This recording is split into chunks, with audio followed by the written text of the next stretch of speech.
Copycat marketing 101 अध्याय 1। हम कॉपीकैटों के संसार में रहते हैं। अपने बड़ों की बात सुनने के प्रति बच्चे कभी गंभीर नहीं होते हैं, परंतु उनकी नकल करने में वे माहिर होते हैं। जेम्स बाल्डविन, लेखक।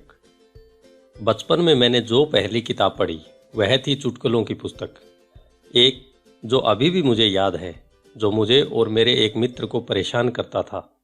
पैसे से ही पैसा आता है, तुम्हें केवल डिजाइन की नकल सही तरीके से करनी चाहिए। मैंने पहले ही बताया था कि यह एक बहुत बढ़िया चुटकुला था। सही है ना? लेकिन विचार अति गंभीर है। संपत्ति अर्जित करने हेतु कॉपीकैट करने के लिए हम तरीके क्यों नहीं ढूंढ पाते हैं? इस संबंध में सोचिए। हम अपने जीवन में सभी चीजों की कॉपीकैट करते हैं, सही है ना? लेकिन एक चीज की कॉपीकैट करना अधिकांश लोग संपत्ति अर्जित के तरीके की कॉपीकैट नहीं कर सके।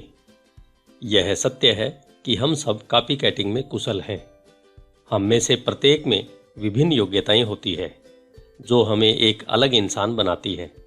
कुछ लोग अच्छे नर्तक होते हैं, जबकि कुछ लोग ठीक से नाच नहीं सकते।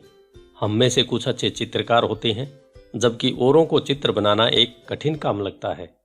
हम में से कुछ अच्छे खिलाड़ी होते हैं, जबकि अन्य सीधे चल नहीं पाते। लेकिन हम में से प्रत्येक में एक चीज अच्छी होती है, बिना किसी अपवाद के, वह है कॉपीकैटिंग। कभी आपने सोचा है कि हम कॉपीकैटिंग में कितने माहिर हैं? जब कॉपीकैटिंग का समय आता है तो हम सबको यह प्रकृति का उपहार है। हम कॉपीकैटिंग में माहिर हैं, भले ही हम कहीं भी रहते हों या भले ही व्यक्तिगत तौर पर हमारी योग्यता कुछ भी हो, पर कॉपीकैटिंग एक विशेष गुण है जो हम सब का है। एक चीज में हम माहिर हैं, वह है कॉपीकैटिंग। तो फिर संपत्ति अर्जित करने के तरीके की कॉपीकैटिंग अभी तक हम क्यों नहीं कर सके? बचपन से मरण तक कॉपीकैटिंग करते हैं। हमारे जन्म के दिन से ही कॉपीकैटिंग प्रारंभ हो जाती है। हमारी मातृभाषा की, भोजन की, बाल बनाने के तरीके की, चलने के तरीके की, सजने संवरने के तरीके की हम कॉपीकैटिंग करते हैं। जब हम स्कूल में जाते हैं तो हम अक्षरों की नकल करके पढ़ना लिखना सीखते हैं। यदि आप पश्चिम सभ्यता में जन्मे हैं तो आप पेज के बाएं से दाईं ओर लिखने की पद्धति नकल करते हैं। यदि आप एशिया क्षेत्र के कुछ हिस्सों में जन्मे हैं तो आप दाएं से बाईं ओर लिखने की पद्धति नकल करते हैं। जैसे जैसे हम बड़े होते हैं हम नकल करके कार चलाना सीखते हैं, सही है न?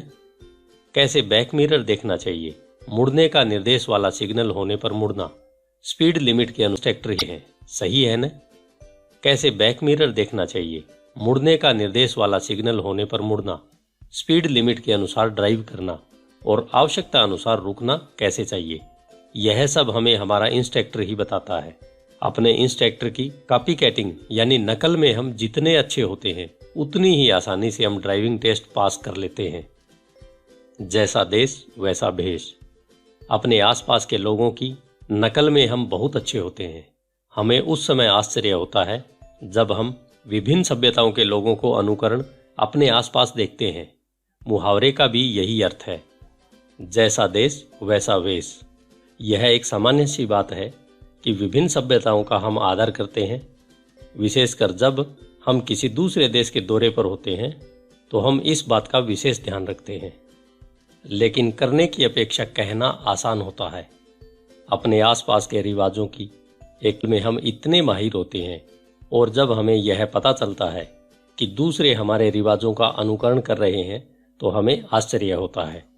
अपने विश्व में टीवी दर्शकों के मनचाहे स्नैक्स की एक छोटी सी सूची से मेरा मंतव्य स्पष्ट हो जाएगा।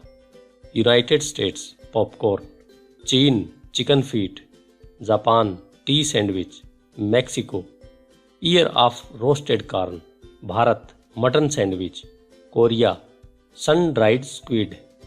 क्या आप सोच सकते हैं कि वे उसे कैसे खा पाते होंगे? Sun dried squid, chicken feet. लेकिन सोचिए, यदि आप कोरिया में पले बड़े हुए हों तो टीवी देखते समय आप क्या खा रहे होंगे? सही है, सन ड्राइड स्क्विड। काम करने के तरीके में नकल। यही मेरा मुद्दा है। विभिन्न संस्कृतियों के बीच बहुत सारे अंतर होते हैं, लेकिन प्रत्येक में एक चीज सामान्य होती है, वह है जिस संस्कृति से हम संबंधित होते हैं उसको हम नकल करते हैं। हम इतना ज्यादा नकल करते हैं कि हम उसे खास महत्व दिए बिना स्वीकार कर लेते हैं। नकल की व्यापकता इतनी प्रचुर है कि सांस लेने के बाद यह हमें प्रकृति का दूसरा उपहार है। अतः मैं पुनः आपसे पूछता हूं कि संपत्ति अर्जित करने के तरीके की नकल अभी तक हम क्यों नहीं कर सके। यह गलत नहीं है कि सीखने का एक महत्वपूर्ण तरीका मनुष्य को ज्ञात है, वह है नकल। हमारे जीवन की छोटी सी बात से लेकर बड़ी बात जो हमारे निर्णयों को बदलती है, पर नकल का बहुत अधिक प्रभाव होता है। उदाहरण के लिए, हम अपनी जिंदगी का एक बहुत बड़ा भाग अपनी नौकरी करने में गुजार देते हैं। कभी आपने यह सोचा है कि आप जो कार्य कर रहे हैं उसे आपने कैसे सीखा? कंप्यूटर पर पत्र बनाना आपने कैसे सीखा? आपने कैसे कंप्यूटर पर पत्र बनाना आपने कैसे सीखा? आपने कैसे जाना कि काम पर जाते समय क्या पहनना है? और जो नए लोग आते हैं उन्हें काम करना आप कैसे सिखाते हैं? क्या यह सही नहीं है कि नकल करके जो आपने सीखा है उसे ही आप सिखाते हैं? मनोवैज्ञानिक इसे मॉडलिंग और मिररिंग कहते हैं, लेकिन विशेषज्ञ के रूप में मैं इसे नकल कहता हूं। इस पर कोई विवाद नहीं है कि हम जन्म से लेकर मरण तक नकल करते रहते हैं, क्योंकि नकल करना आसान है। हर बार हमें शुरुआत आरंभ से नहीं करनी पड़ती, यह काम करता है और हम इसमें माहिर होते हैं। एक मुहावरा है, बंदर नकलची होता है, के अनुरूप ही मनुष्य भी जैसा देखते हैं वैसा ही अनुसरण करते हैं। इसलिए मैं कहता हूं कि हम नकलों के संसार में रहते हैं। यदि इस संसार का प्रत्येक प्राणी किसी एक काम में माहिर है तो वह है नकल। काम की नकल का संक्षेप है। हजारों साल पहले किसान के बच्चे अपने माता पिता की नकल कर किसान बने। मोची के बच्चे मोची बने, इसलिए हमारे उपनाम हमारे व्यापार के अनुरूप रखे गए, जैसे फार्मर, स्मिथ, कारपेंटर, टेलर आदि। औद्योगिक क्रांति के फलस्वरूप फार्मर, स्मिथ, कारपेंटर, टेलर जैसे उपनाम वाले लाखों बच्चे अपने पुश्तैनी व्यापार से अलग हो गए और वे शहरों में काम की नई धारणा की नकल करने लगे। काम की नौकरी पुश्तों से अच्छी तरह से होती रही है, विशेषकर अमेरिका में जो औद्योगिक क्रांति का अग्रणी रहा है। 20वीं शताब्दी का पूर्वार्ध 2 विश्व युद्धों व पिछड़ेपन का साक्षी रहा है। बहुत से लोगों ने अपने परिवार और मित्रों की नकल की और 9 से 5 बजे की नौकरी से खुश रहे, और जब तक लोगों की अपेक्षाएं उनके जीवन स्तर से आगे नहीं निकल गई, तब तक लोग जिन्हें नौकरी मिलनी जारी रही खुश रहे। और जब तक लोगों की अपेक्षाएं उनके जीवन स्तर से आगे नहीं निकल गई, तब तक लोग जिन्हें नौकरी मिलनी जारी रही वे मानसिक तौर पर उन्हें जो कुछ मिल रहा है उससे संतुष्ट होते हैं। नकल करने से पहले जरा सोचें, हमारे जीवन में बहुत सारी बातों के अनुरूप नकल का भी एक कमजोर पक्ष है। हमने किसी चीज की नकल की तो इसका मतलब यह नहीं कि वह ठीक ही हो या दक्ष ही हो या उत्पादक हो। दुर्भाग्यवश अक्सर नकल करने से हमारे विचार की क्षमता में गिरावट आती है। मेन स्ट्रीट स्थित एक दुकानदार की कहानी मुझे याद आ रही है, जिसने बाबा आदम के जमाने की घड़ी दुकान की खिड़की में लगा रखी थी। कुछ सालों बाद दुकानदार ने पाया कि एक सभ्य आदमी प्रतिदिन दोपहर को दुकान के सामने आकर उस पुरानी घड़ी के सामने ठहर जाता और जेब से अपनी घड़ी निकालकर सावधानी से दुकानदार दौड़कर दुकान से उसके पास गया और उसने पूछा कि प्रतिदिन आप अपनी घड़ी का समय क्यों मिलाते हैं? मुस्कुराकर उस आदमी ने जवाब दिया, मैं शहर की कंपनी का फोरमैन हूँ। प्रतिदिन शाम को 5 बजे मैं काम समापन की सीटी बजाता हूँ और मैं चाहता हूँ कि यह काम रोज सही वक्त पर हो। वृद्ध दुकानदार बड़े आश्चर्य से उसे देखता रहा और जोर जोर से हंसने लगा। वह आदमी पीछे हटा और उसने गुस्से से कहा, इसमें हंसने की क्या बात है? मुझे क्षमा कीजिएगा, दुकानदार ने कहा, आपको क्रोधित करना मेरा मतलब नहीं है, लेकिन परस्पर मुझे हंसी आ गई। इतने सालों से मैं इस घड़ी का समय आपकी 5 बजे की सीटी से मिलाता रहता हूं। नकल के कमजोर पहलू का यह एक उत्कृष्ट उदाहरण है। हम दूसरों की नकल करते हैं, दूसरे हमारी कॉपी करते हैं और अधिकांशतः हम यह समझते हैं कि लोग सही काम की नकल कर रहे हैं। मैं स्पष्ट करूंगा। धारणा एक उत्कृष्ट उदाहरण है। हम दूसरों की नकल करते हैं, दूसरे हमारी कॉपी करते हैं और अधिकांशतः हम यह समझते हैं कि लोग सही काम की नकल कर रहे हैं। मैं स्पष्ट करूंगा, हम धारणा बना लेते हैं कि हम सही लोगों की कॉपी कर रहे हैं। ठीक इसी प्रकार जब हम कोई काम बिना यह सोचे करने लगते हैं कि इसे हमें क्यों करना है, तो क्या होता है? मुझे लगता है कि बहुत से लोग यह मानते हैं कि संपत्ति अर्जन करने का तरीका नौकरी करना है, जबकि वास्तव में नौकरी से वास्तविक संपत्ति नहीं अर्जित होती है। नौकरी से अस्थायी आमदनी होती है और इन दोनों में बहुत बड़ा अंतर है। काम की नकल का आइए पुनः निरीक्षण करें। जैसा कि मैंने पहले बताया है, सीखने का एक महत्वपूर्ण तरीका मनुष्यों को ज्ञात है, वह है नकल करना। लेकिन हर बार हमें मुड़कर अपनी समझ को जांचना व परखना होगा कि हम क्या अब तक इस अध्याय में मैं अक्सर एक प्रश्न पूछता रहा हूं कि संपत्ति अर्जित करने के तरीके की नकल हम अभी तक क्यों नहीं कर सके। उत्तर स्पष्ट है। संपत्ति अर्जन ट्रैक के स्थान पर हम में से अधिकांश लोग नौकरों की नकल करते हैं। क्यों? क्योंकि बहुत से लोग यह मानते हैं कि उनके सपनों को साकार करने के लिए नौकरी ही केवल एकमात्र तरीका है। नौकरी के विकल्पों से वे अनभिज्ञ होते हैं। शायद वे यह विश्वास न करते हों कि संपत्ति के अन्य स्रोत भी हो सकते हैं, अथवा नियमित नौकरी के अलावा अन्य तरीके से वास्तविक संपत्ति को अर्जित करने में वे स्वयं को असक्षम पाते हैं। कारण जो भी हो, परिणाम वही है। अधिकांश लोग 5% के स्थान पर 95% में आते हैं, क्योंकि वे नौकरी के तरीके की नकल करते हैं और वास्तविक संपत्ति के स्थान पर अस्थायी आमदनी को प्राप्त करते हैं। लेकिन आपके की और वास्तविक संपत्ति के स्थान पर अस्थायी आमदनी को प्राप्त करते हैं। लेकिन आपके बारे में क्या है? नकल के लिए आप किसका चयन कर रहे हैं? क्या आप 95% लोगों की तरह ही होना चाहते हैं जो नौकरी के तरीके की नकल करते हैं, या आप 5% की तरह होना चाहते हैं जो संपत्ति अर्जन के तरीके की नकल करते हैं? अपने अनुमानों से बचें। एक होशियार आदमी के अवलोकन के अनुसार आपका दिमाग पैराशूट की तरह होता है जो केवल खुलने पर ही कार्य करता है।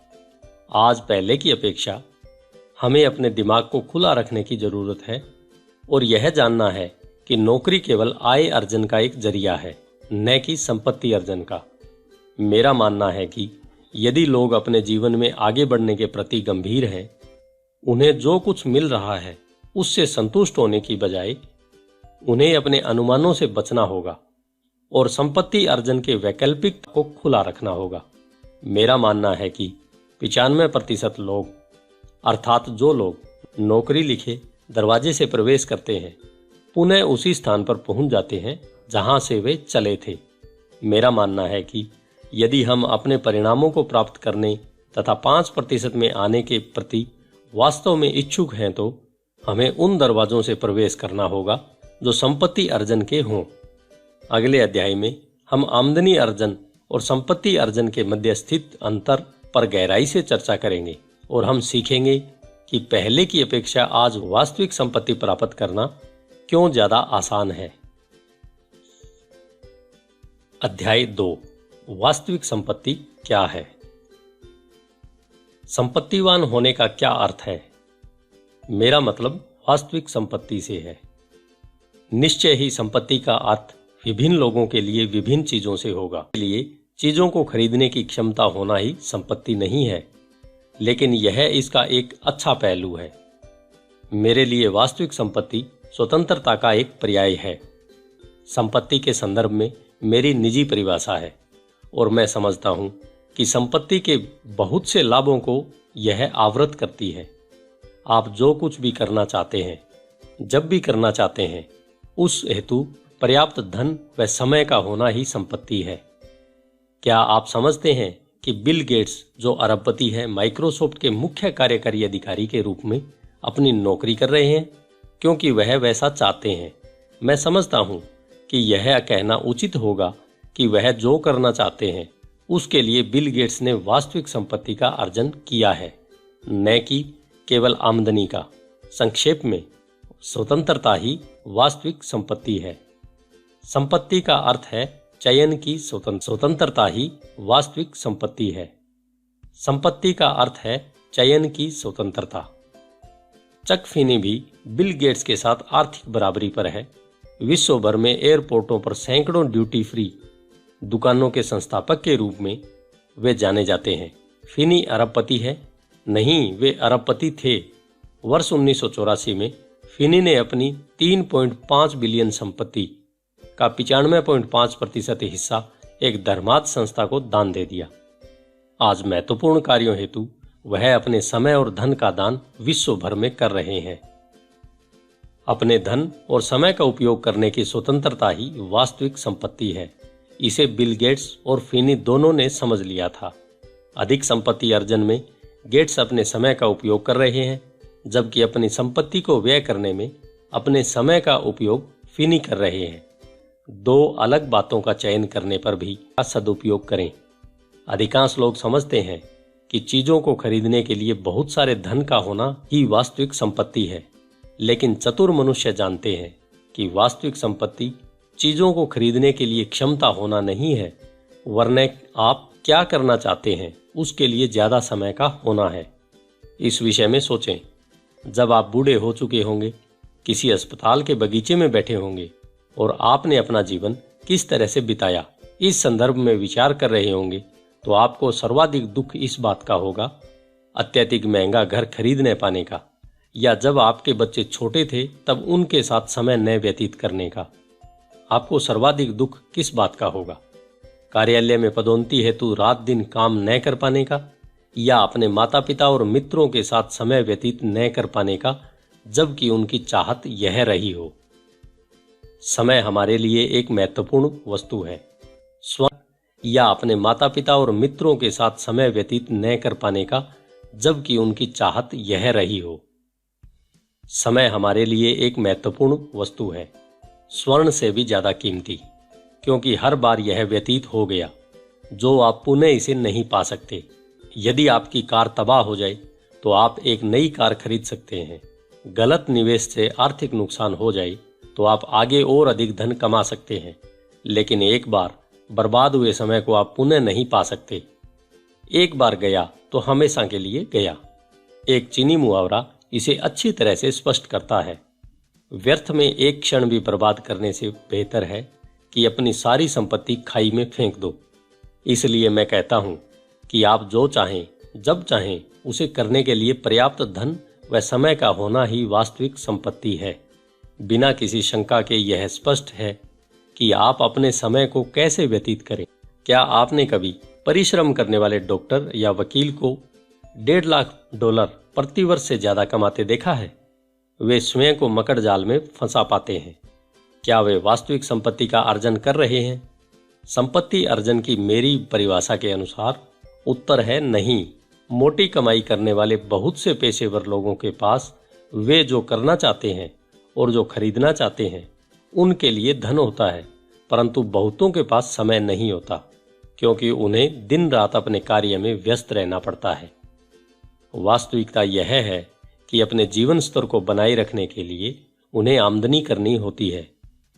लोग जो अपने कार्य से बंध चुके होते हैं, चाहे वे ज्यादा कमाएं या कम, वे आमदनी अर्जन के शिकार होते हैं, न कि संपत्ति अर्जन के। आमदनी अर्जन से आप धन के लिए अपने समय का व्यापार करने लगते हैं, जिसका अर्थ है जब तक आप से शिकार होते हैं, न कि संपत्ति अर्जन के। आमदनी अर्जन से आप धन के लिए अपने समय का व्यापार करने लगते हैं, जिसका अर्थ है जब तक आप स्वयं कार्य नहीं करते आप धन नहीं कमा सकते।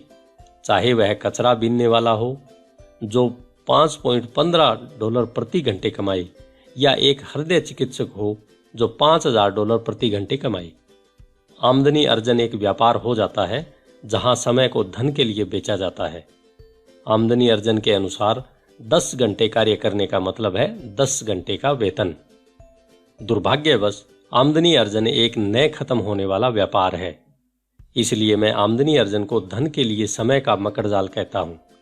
इसका सबसे खराब पहलू यह है कि जब व्यापार रुक जाता है तब आमदनी बंद हो जाती है। तात्पर्य यह है कि यदि श्रमिक बीमार हो जाए या घायल हो जाए जब आय व्यय के बराबर हो। आइए एक धनी व्यवसायी को देखते हैं। उसे जॉन स्मिथ मैनेजिंग डायरेक्टर का नाम देते हैं, जिनकी वार्षिक आय $1.5 लाख हो, या सामान्य स्तर के अनुसार $1.5 लाख प्रति वर्ष की आय होना बहुत ज्यादा धन का होना माना जाता है। लेकिन जब अति शिक्षित व्यवसायी अपने जीवन स्तर को बनाए रखने के लिए अपनी आमदनी पर आधारित हो जाए तो वे धन के लिए समय के मकड़जाल का अनचा शिकार हो जाता है। स्थायी आमदनी के गुलाम। डॉक्टर स्मिथ का जीवन स्तर अच्छा है। एक आलीशान कंट्री क्लब का सदस्य बनने, अवकाश के लिए धन की चाह हम में से सबको होगी।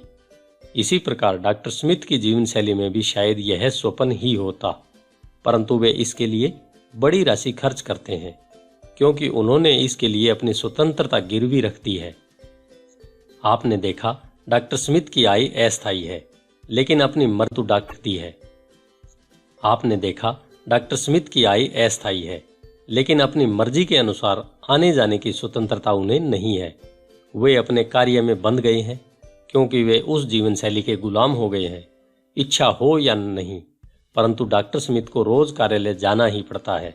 यदि डॉक्टर स्मिथ नहीं जाते हैं तो उन्हें वेतन नहीं मिलेगा, और यदि डॉक्टर स्मिथ को वेतन नहीं मिलेगा तो वे अपने ऋणों का, कार ऋण का या क्रेडिट कार्ड बिल का या स्कूल की फीस का भुगतान नहीं कर सकेंगे। इसलिए शायद पेशेवर लोग हार्ट अटैक का शिकार ज्यादा होते हैं। यह कोई आश्चर्य की बात नहीं है। घटने का इंतजार करती दुर्घटना। अच्छी आमदनी पैदा करने वाले डॉक्टर का हाल क्या होगा यदि उसके हाथों में गठिया की बीमारी हो जाए और वह काम करने लायक न रह सके, जिससे उसकी आमदनी बंद हो जाएगी। मुख्य मुद्दा यह है, यदि आपने काम करना बंद कर दिया और धन अर्जन न कर सके तो आपका हाल क्या होगा। हम में से अधिकांश के पास यही समस्या होती है। आमदनी अर्जन के साथ यही समस्या होती है, यह अस्थायी होता है। आपने काम करना बंद किया तो आमदनी भी बंद, और यदि नौकरी से प्राप्त होने वाली आमदनी के अलावा आपके पास आमदनी का कोई दूसरा साधन नहीं है तो आप विपत्ति में पड़ जाएंगे। बिजनेस वीक पत्रिका के अनुसार एक औसत कर्मचारी एक घर खरीदने में, कुछ बचत करने में तथा सेवानिवृत्ति के बाद मिलने वाले लाभ प्राप्त हेतु अपनी, यह एक डरावनी स्थिति है। रेजिडुअल आमदनी द्वारा स्वतंत्रता। यदि आपकी इच्छा नहीं है तो काम पर न जाकर भी यदि आप डॉक्टर स्मिथ की जीवन शैली के अनुसार सभी लाभों का आनंद उठा सके तो क्या यह एक बहुत बड़ी बात नहीं होगी। यह तो आपका सत्य होने वाला दिव्य स्वप्न होगा। क्या यह सही नहीं है?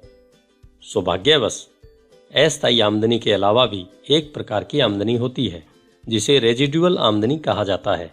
अस्थायी आमदनी के विपरीत, चाहे आप काम पर जाएं या न जाएं, पर रेजिडुअल आमदनी से आपको धन की प्राप्ति होती रहती है।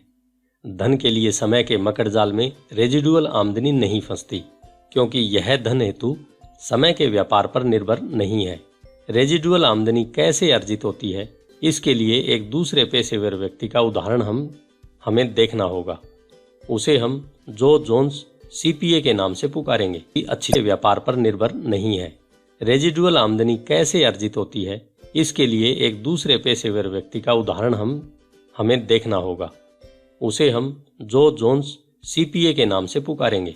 डॉक्टर स्मिथ की तरह ही श्री जोन्स की प्रैक्टिस भी अच्छी चलती है, लेकिन डॉक्टर स्मिथ के विपरीत श्री जोन्स ने रेजिडुअल आमदनी के महत्व को अच्छी तरह समझा है। अपने 40 वर्षों के करियर में श्री जोन्स ने प्रति वर्ष अपनी आय में से 10% की बचत की और चतुराई से उसका निवेश किया। रिटायर होने पर आज श्री जोन्स के पास म्यूचुअल फंड में निवेश की हुई $1.5 मिलियन की राशि उपलब्ध है, जिस पर प्रतिवर्ष 10% आय होती है। यह उनकी रेजिडुअल आमदनी है, जो डॉक्टर स्मिथ की अस्थायी आमदनी $1.5 लाख के समकक्ष है। हालांकि दोनों ने क्या किया वह तो अलग है। अब मैं आपसे पूछता हूं, आपको जो आदमी अर्जन का विरोधी है, धन के लिए समय के मकड़जाल की सीमा में नहीं आता क्योंकि यह लीवरेज की धारणा पर आधारित है। वास्तविक संपत्ति अर्जन करने का एकमात्र तरीका है अपने समय, धन व प्रयासों का सदुपयोग करना। जिससे 10 घंटे के कार्य में 100 या शायद 1000 घंटे का वेतन मिले। आप जानते ही हैं कि धनवान और अधिक धनवान हो जाता है क्योंकि वे अपने धन का निवेश समय पर करके लीवरेज का फायदा उठाते हैं। जैसा कि मैंने अपनी दूसरी पुस्तकों में बताया है, आप दूसरे स्थान पर आने वाले प्रतियोगी को अपनी शक्ति से पहले स्थान पर नहीं ला सकते हैं। कई करोड़पति लोगों ने अपनी आमदनी में 20% की बचत कर उसे वर्ष दर वर्ष चतुराई से निवेश करके अपने भविष्य को सुरक्षित किया है। अपने धन को समय पर निवेश करें जिससे वह आपके लिए कार्य करे। इसी तरीके से धनी व्यक्ति अपने भविष्य को सुरक्षित किया है। अपने धन को समय पर निवेश करें जिससे वह आपके लिए कार्य करे। इसी तरीके से धनी व्यक्ति और अधिक धनी बनते हैं तथा धनी बने रहते हैं। आमदनी अर्जन और संपत्ति अर्जन के मध्य यही एक बड़ा अंतर है। आमदनी अर्जन अस्थायी है, आपको कार्य करना होगा, अन्यथा आपको आमदनी नहीं होगी। संपत्ति अर्जन स्थायी होता है। अपने लिए कार्य करने हेतु अपने धन और समय का निवेश कर आप धन के मकड़ जाल से बच सकते हैं। अपने समय की लीवरेजिंग करना। अब मैं समझता हूं कि बहुत थोड़े से लोग यथोचित रूप से वही करते हैं जो कि मिस्टर जोन्स सीपीए ने किया। अपनी मासिक बचत को $1.5 करोड़ में परिवर्तित कर दिया। लेकिन वास्तविकता यह है कि आपके धन की लीवरेजिंग ही वास्तविक संपत्ति अर्जन का एकमात्र जांचा व परखा तरीका नहीं है। समय को बर्बाद करने की अपेक्षा उसका सदुपयोग से निवेश कर लीवरेज करना। हम सभी जानते हैं कि समय ही धन है। लीवरेज के सामर्थ्य से यह पहले की अपेक्षा ज्यादा स्पष्ट हो रहा है। लेकिन यह सत्य है कि हम सभी के पास एक समान धन नहीं होता, लेकिन समानता केवल एक ही है, हम सभी के पास बराबर समय का उपलब्ध होना। अब मैं आपको समझाना चाहता हूं कि आपके धन को निवेश कर संपत्ति अर्जन के संदर्भ में यह पुस्तक नहीं है। यह तो आपके समय को निवेश कर संपत्ति अर्जन के संदर्भ में है, क्योंकि जब आप भलीभांति निवेश करते हैं तो समय धन की बराबरी कर लेता है। इससे कोई फर्क नहीं पड़ता है कि कोई व्यक्ति अरबपति है या भिखारी, हमारे पास बराबर समय उपलब्ध होता है। एक दिन में 24 घंटे, एक सप्ताह में 168 घंटे, एक माह में। यह तो असंभव है। मूल सिद्धांत तो यह है कि हम उपलब्ध समय का पूर्ण उपयोग करें। आप सहमत ही होंगे। हम सब खुश नसीब हैं कि अपनी संपत्ति के लीवरेज करने के स्थान पर आज हमें अपने समय को लीवरेज करने का तरीका उपलब्ध है। सौभाग्य से आज एक लीवरेज सिस्टम उपलब्ध है, जहां लीनियर सिस्टम, जिसमें ज्यादा समय में थोड़े से धन को प्राप्त करने के स्थान पर थोड़े से समय में ज्यादा धन प्राप्त किया जा सकता है। क्या आप गलत सिस्टम की नकल कर रहे हैं? यह तो सही है कि ड्यूपॉन्ट या रॉकफेलर के उपनाम सहित हमने जन्म नहीं लिया है। बिल गेट्स या चक फेनी की तरह हम जीनियस बनकर भी नहीं जन्मे हैं। माइकल जॉर्डन अथवा टॉम क्रूज जैसी योग्यता भी हम में नहीं है। हम अक्सर यह समझ लेते हैं कि जिंदगी में लॉटरी जीतने से ही संपत्ति का अर्जन होता है। यह तो अच्छी योग्यता वाले लोगों या भाग्यशाली लोगों के लिए होता है, लेकिन आप और मेरे जैसों के लिए यह विश्वसनीय तौर पर नहीं होता है। यह बकवास है। हमें सीमित सोच की विचारधारा में नहीं जीना चाहिए। यह एकदम विकृत विचारधारा है और हमें इस प्रकार की नकारात्मक विचारधारा से तत्काल ही बाहर निकलना होगा। वास्तविकता तो यह है कि अधिकांश व्यक्ति यह मान लेते हैं कि वे संपत्ति अर्जित नहीं कर सकते, जबकि वे कर सकते हैं। ज्यादातर लोग संपत्ति का अर्जन नहीं करते हैं।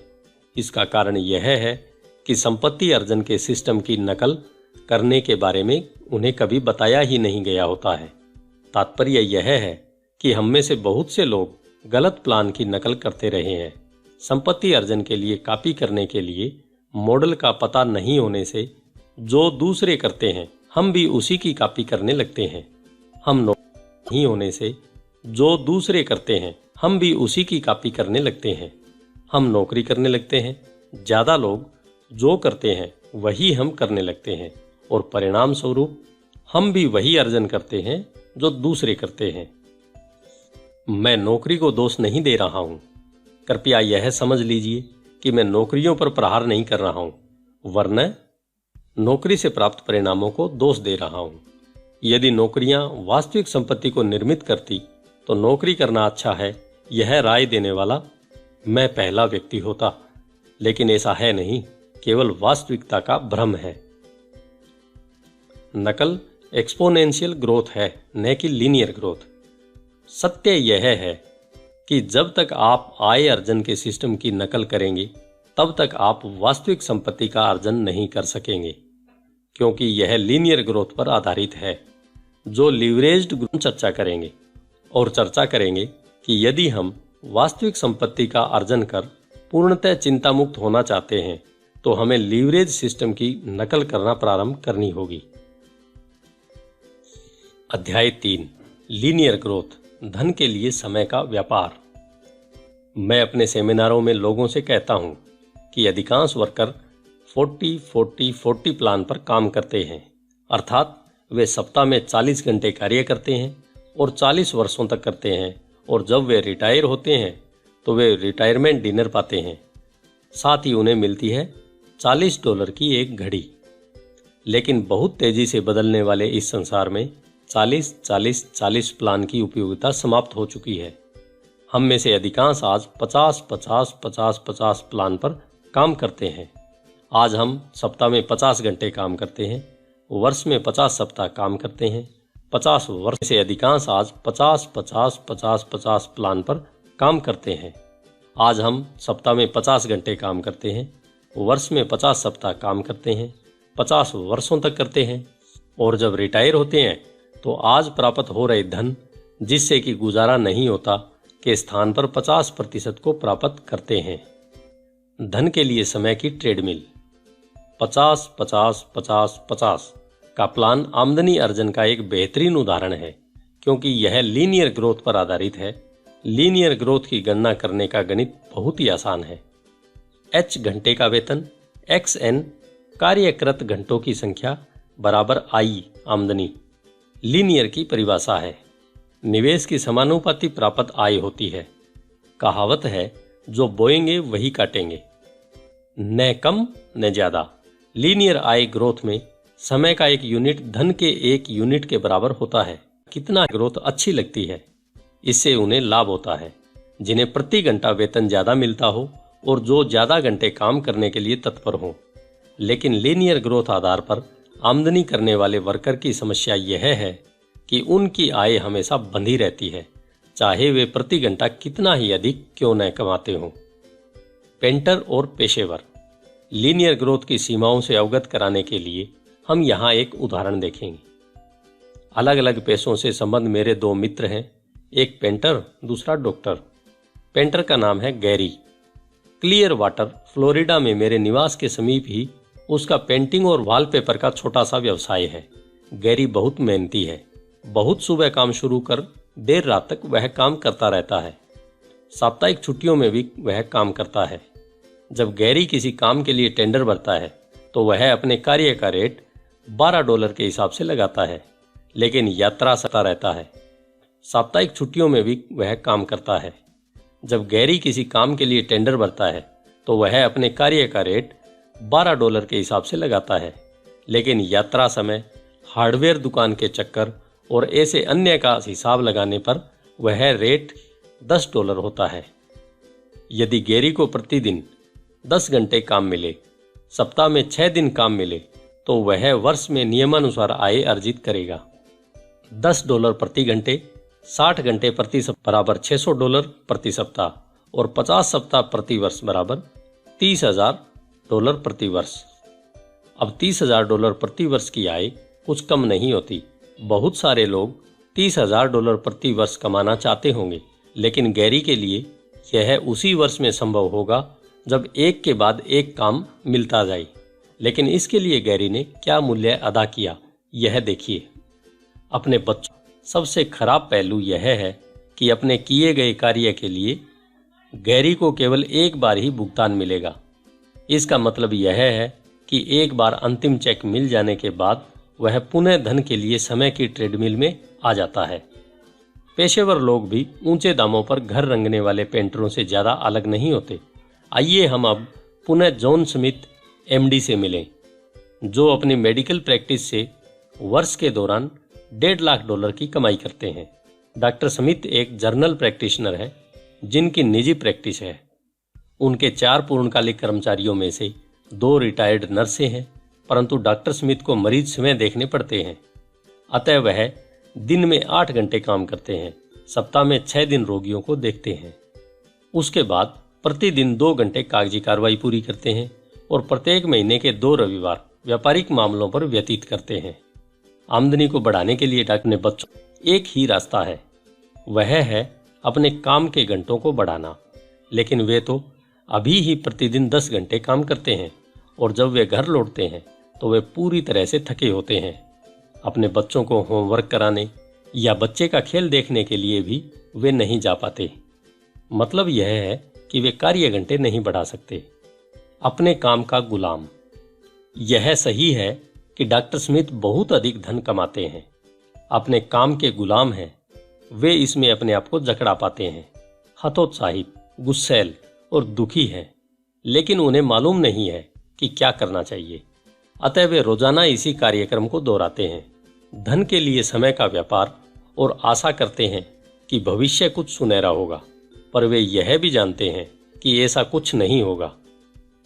लीनियर ग्रोथ पर आधारित आय के साथ ही यह समस्या होती है। यदि आप स्वयं काम नहीं तो काम पूर्ण नहीं होता है। यदि काम पूर्ण नहीं होगा तो आपको भुगतान नहीं मिलेगा। भुगतान प्राप्त करने का एक ही तरीका है कि काम को लगातार करते रहो। ईश्वर ने पेंटर और डॉक्टर को यह आश्वासन नहीं दिया है कि वे कभी बीमार या घायल नहीं होंगे और छुट्टी नहीं लेंगे। आपकी ट्रेडमिल आपको क्या देती है? आपकी स्थायी स्थिति क्या है? क्या आप धन के लिए समय की ट्रेडमिल में हैं? यदि ऐसा है तो आपकी ट्रेडमिल आपको कितना वेतन देती है? आप आश्चर्यचकित हैं कि आपकी आमदनी का स्तर अन्य नौकरियों से मिलने वाले वेतन से कैसा है। आप और भी अधिक आश्चर्यचकित होंगे जब आप अपने वार्षिक वेतन की तुलना किसी बड़ी कंपनी के मुख्य कार्यकारी अधिकारी से करेंगे। जरा देखिए कि वर्ष 1996 के दौरान एक औसत वर्कर के वेतन से एक मुख्य कार्यकारी अधिकारी का वेतन कितना था। मुख्य कार्यकारी अधिकारी और $1 और वर्कर के वेतन के मध्य अंतर। क्या यह आश्चर्यजनक नहीं है कि कंपनी के एक व्यक्ति को $3.7 मिलियन मिले और उसी कंपनी के अन्य रैक व फाइल वर्करों को केवल $20,000 मिले? यह कैसे संभव है? यह आप स्वयं अपने से पूछें। धन के लिए समय के मकड़जाल को लीवरेज से तोड़ना। मैं आपके प्रश्न का उत्तर एक शब्द में दे सकता हूं, लीवरेज। जब एक सामान्य वर्कर अपने समय का धन से सौदा करता है तो उसकी आमदनी लीनियर फैशन से बढ़ती है। समय का एक यूनिट धन के एक यूनिट के बराबर हो जाता है। वर्कर अपने एकल प्रयासों के लिए 100% भुगतान पाता है, जबकि दूसरी ओर मुख्य कार्यकारी अपने समय और योग्यता का लीवरेज अपने कर्मचारियों के द्वारा करता है। अपने एकल प्रयास के लिए 100% भुगतान प्राप्त करने के स्थान पर वह अपने सभी कर्मचारियों के प्रयासों के लिए 100% प्राप्त करने के स्थान पर वह अपने सभी कर्मचारियों के प्रयासों का 1% प्राप्त करता है। जे पॉल गेटी यही तो उस वक्त प्राप्त कर रहे थे जब उन्होंने कहा था कि अपने 100% के स्थान पर मैं 100 व्यक्तियों के प्रयासों का 1% प्राप्त कर रहा हूं। यही वजह है कि लीवरेज इतना अधिक सामर्थ्यवान है। एक समूह के सभी लोगों के प्रयासों का एक थोड़ा सा हिस्सा आप प्राप्त करते हैं। एक उत्कृष्ट उदाहरण है हर्शे कैंडी बार। प्रत्येक कैंडी पर हर्शे का लाभ शायद 1 या 2 पेनी ही था, लेकिन प्रत्येक वर्ष वे विश्व भर में करोड़ों की संख्या में हर्शे कैंडी बार की बिक्री करते हैं।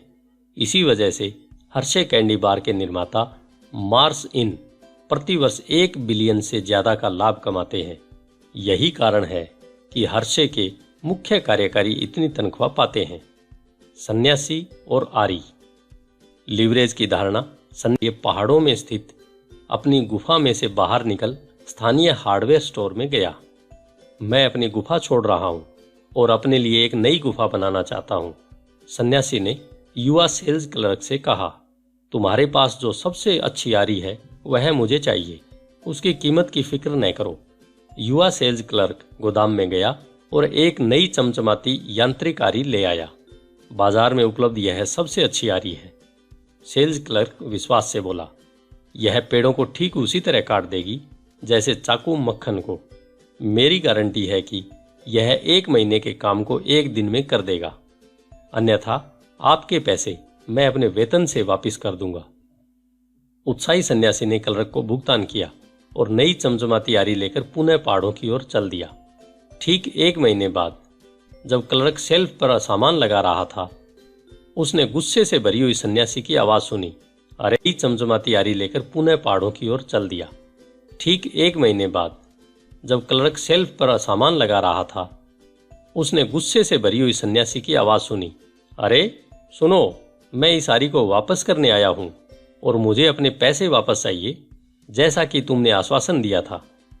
क्लर्क वृद्ध सन्यासी को एकटक देखता ही रह गया। उसे देखकर बड़ा आश्चर्य हुआ। प्रतीत हो रहा था कि सन्यासी कई सप्ताह से सोया न हो।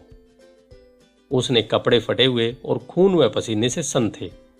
ऐसा प्रतीत होता था कि वह मृत्यु के दरवाजे तक पहुंच चुका हो। आपको क्या हुआ है? आप परेशान दिखाई दे रहे हैं, क्लर्क ने धीमे से कहा।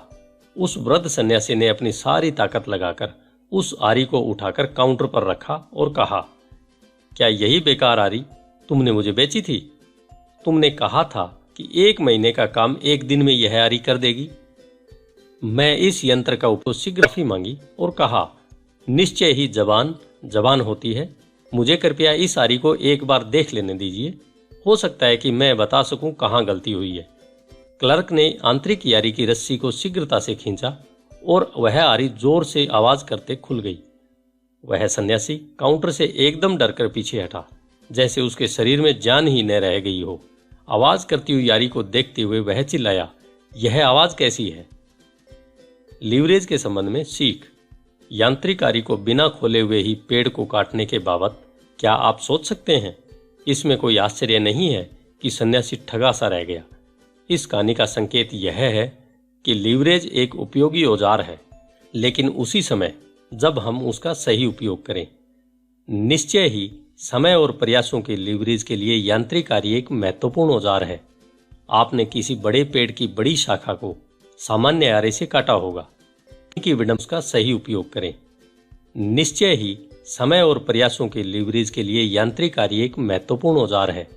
आपने किसी बड़े पेड़ की बड़ी शाखा को सामान्य आरे से काटा होगा, तभी आप मेरी बात समझेंगे। कहानी की विडंबना यह है कि लीवरेज का एक शक्तिशाली औजार सन्यासी के हाथ में था, परंतु उसका उपयोग कैसे करना है यह उसे नहीं मालूम था। दूसरे, योग्यता या प्रयास की कमी उसकी असफलता का कारण नहीं थी, उसकी असफलता ज्ञान की कमी के कारण थी। सामान्य व्यक्ति के बारे में भी यही कहा जा सकता है। लीवरेज के सामर्थ्य से हम थोड़े से प्रयास से कम समय में ही अपने लक्ष्यों को प्राप्त कर सकते हैं। हम 1 महीने के काम को 1 दिन में कर सकते हैं, लेकिन लीवरेज के सामर्थ्य का पूरा लाभ लेने के लिए हमें उसके अस्तित्व का ज्ञान होना आवश्यक है। अन्यथा हमारी भी स्थिति सन्यासी की तरह ही होगी और अपने समय व प्रयासों की लीवरेजिंग करते हुए चतुराई से काम करने के स्थान पर हम धन के लिए समय खर्च करते हुए कठिन परिश्रम करते रहेंगे। क्या यही कारण नहीं है कि 65 की उम्र को प्राप्त करते करते व्यक्ति मर नहीं जाता है, मृत प्राय हो जाता है, देश, परिवार या चर्च पर आश्रित हो जाता है? अधिकांश लोग लीवरेज प्लान के स्थितियों में उचित प्रकार के लीवरेज की नकल कर हम पहाड़ों को भी हटा सकते हैं और करोड़ों कमा सकते हैं। प्रश्न यह है कि संपत्ति अर्जन के किस सिस्टम की नकल आप करना चाहते हैं? क्या आप संपत्ति अर्जन के लीनियर सिस्टम की नकल करना जारी रखेंगे और वृद्ध सन्यासी की तरह अधिक प्रयास पर थोड़ी सी प्राप्ति चाहेंगे? यही सब कुछ आप अगले अध्याय में पढ़ेंगे। हमारे समय और प्रयासों के लीवरेज के लिए प्रमाणित तरीके, जिससे कि हम धन के लिए समय के मकड़जाल में से बाहर निकल सकें हमेशा के लिए और इच्छित वित्तीय स्वतंत्रता को प्राप्त कर सकें। अध्याय 4, लीवरेज ग्रोथ। चतुराई से काम करें, न कि परिश्रम से। अगस्त 1988 में अटलांटा के असा कैलेंडर नामक एक ड्रगिस्ट ने कार्बोनेटेड फाउंटेन ड्रिंक, जिसे कोका कोला नाम से जाना जाता था, क्रम से। अगस्त 1988 में अटलांटा के असा कैलेंडर नामक एक ड्रगिस्ट ने कार्बोनेटेड फाउंटेन ड्रिंक, जिसे कोका कोला नाम से जाना जाता था, के अधिकार हेतु $2300 की राशि नकद में दी। अटलांटा क्षेत्र में कोका कोला अत्यंत सफल था और शताब्दी के आरंभ तक दक्षिण में दवाई की प्रत्येक दुकान में एक सोडा फाउंटेन लगा होता था, जहां ग्राहक 5 सेंट का भुगतान करके शीतल कोक को आराम से बैठकर पी सकता था। कैलेंडर ने एक महत्वपूर्ण निर्णय लिया, जिसके अनुसार उन्हें कोका कोला को एक छोटी क्षेत्रीय कंपनी से एक बड़ी अंतर्राष्ट्रीय कंपनी में परिवर्तित करना था। कैलेंडर ने निर्णय लिया कि लीवरेज के एक तरीके, बोटलिंग, से कम समय में थोड़े से प्रयासों से उनकी कंपनी ज्यादा धन कमा सकती है। कोक इंटरनेशनल की सफलता का राज। कैलेंडर अपने से कहा कि एक अच्छी रकम प्राप्त होने पर वह कोका कोला के लाभ को बहुत अधिक बढ़ाने वाला तरीका बताएगा। दोनों मित्रों ने दिन भर चर्चा की और कैलेंडर की जिज्ञासा जब अपने चरम स्तर पर पहुंच गई तो उन्होंने एक चेक लिखा। मित्र ने उस चेक को स्वीकार कर लिया और विश्व में तहलका मचाने के लिए वह कैलेंडर के कान में फुसफुसाया, विश्व में प्रसार करो, बोतल में भरो। सौभाग्य से कैलेंडर ने दोस्त की सलाह मान ली और आज तो शेष केवल इतिहास है। समय और स्थान की लीवरेजिंग। बोतल में भरो। एक क्षण के लिए उन शब्दों के सामर्थ्य पर विचार कीजिए। बोतलों में कोक के आने से पहले आपको स्थानीय सोडा फाउंटेन पर जाकर ऑर्डर देना होता था या इसके बिना रहना होता था। बोटलिंग के पूर्व कोक की बिक्री में बढ़ोतरी सोडा फाउंटेन की संख्या में वृद्धि पर ही संभव थी या इसके बिना रहना होता था। बोटलिंग के पूर्व कोक की बिक्री में बढ़ोतरी सोडा फाउंटेन की संख्या में वृद्धि पर ही संभव थी। बोटलिंग से सब कुछ बदल गया।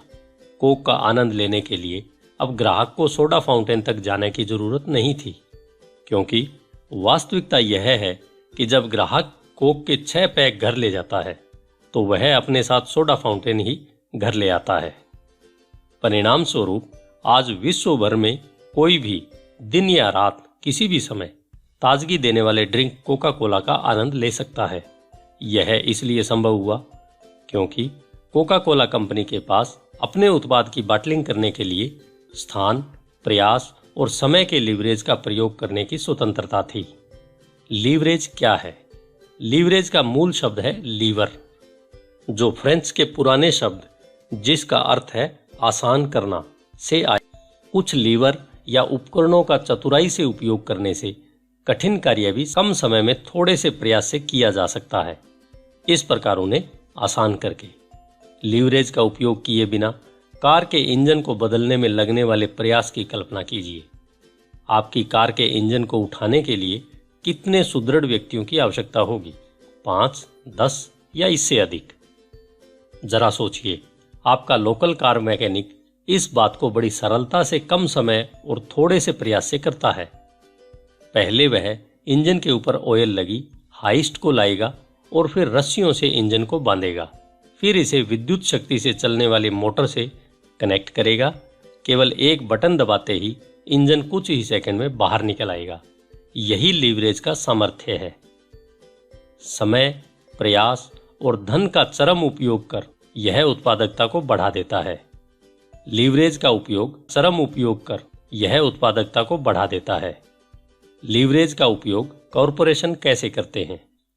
सदियों से बड़े उद्योगों में लोग अपने काम को आसान करने में, अर्थात अधिक उत्पादक और अधिक लाभप्रद बनाकर लीवरेज की धारणा का उपयोग करते रहे हैं।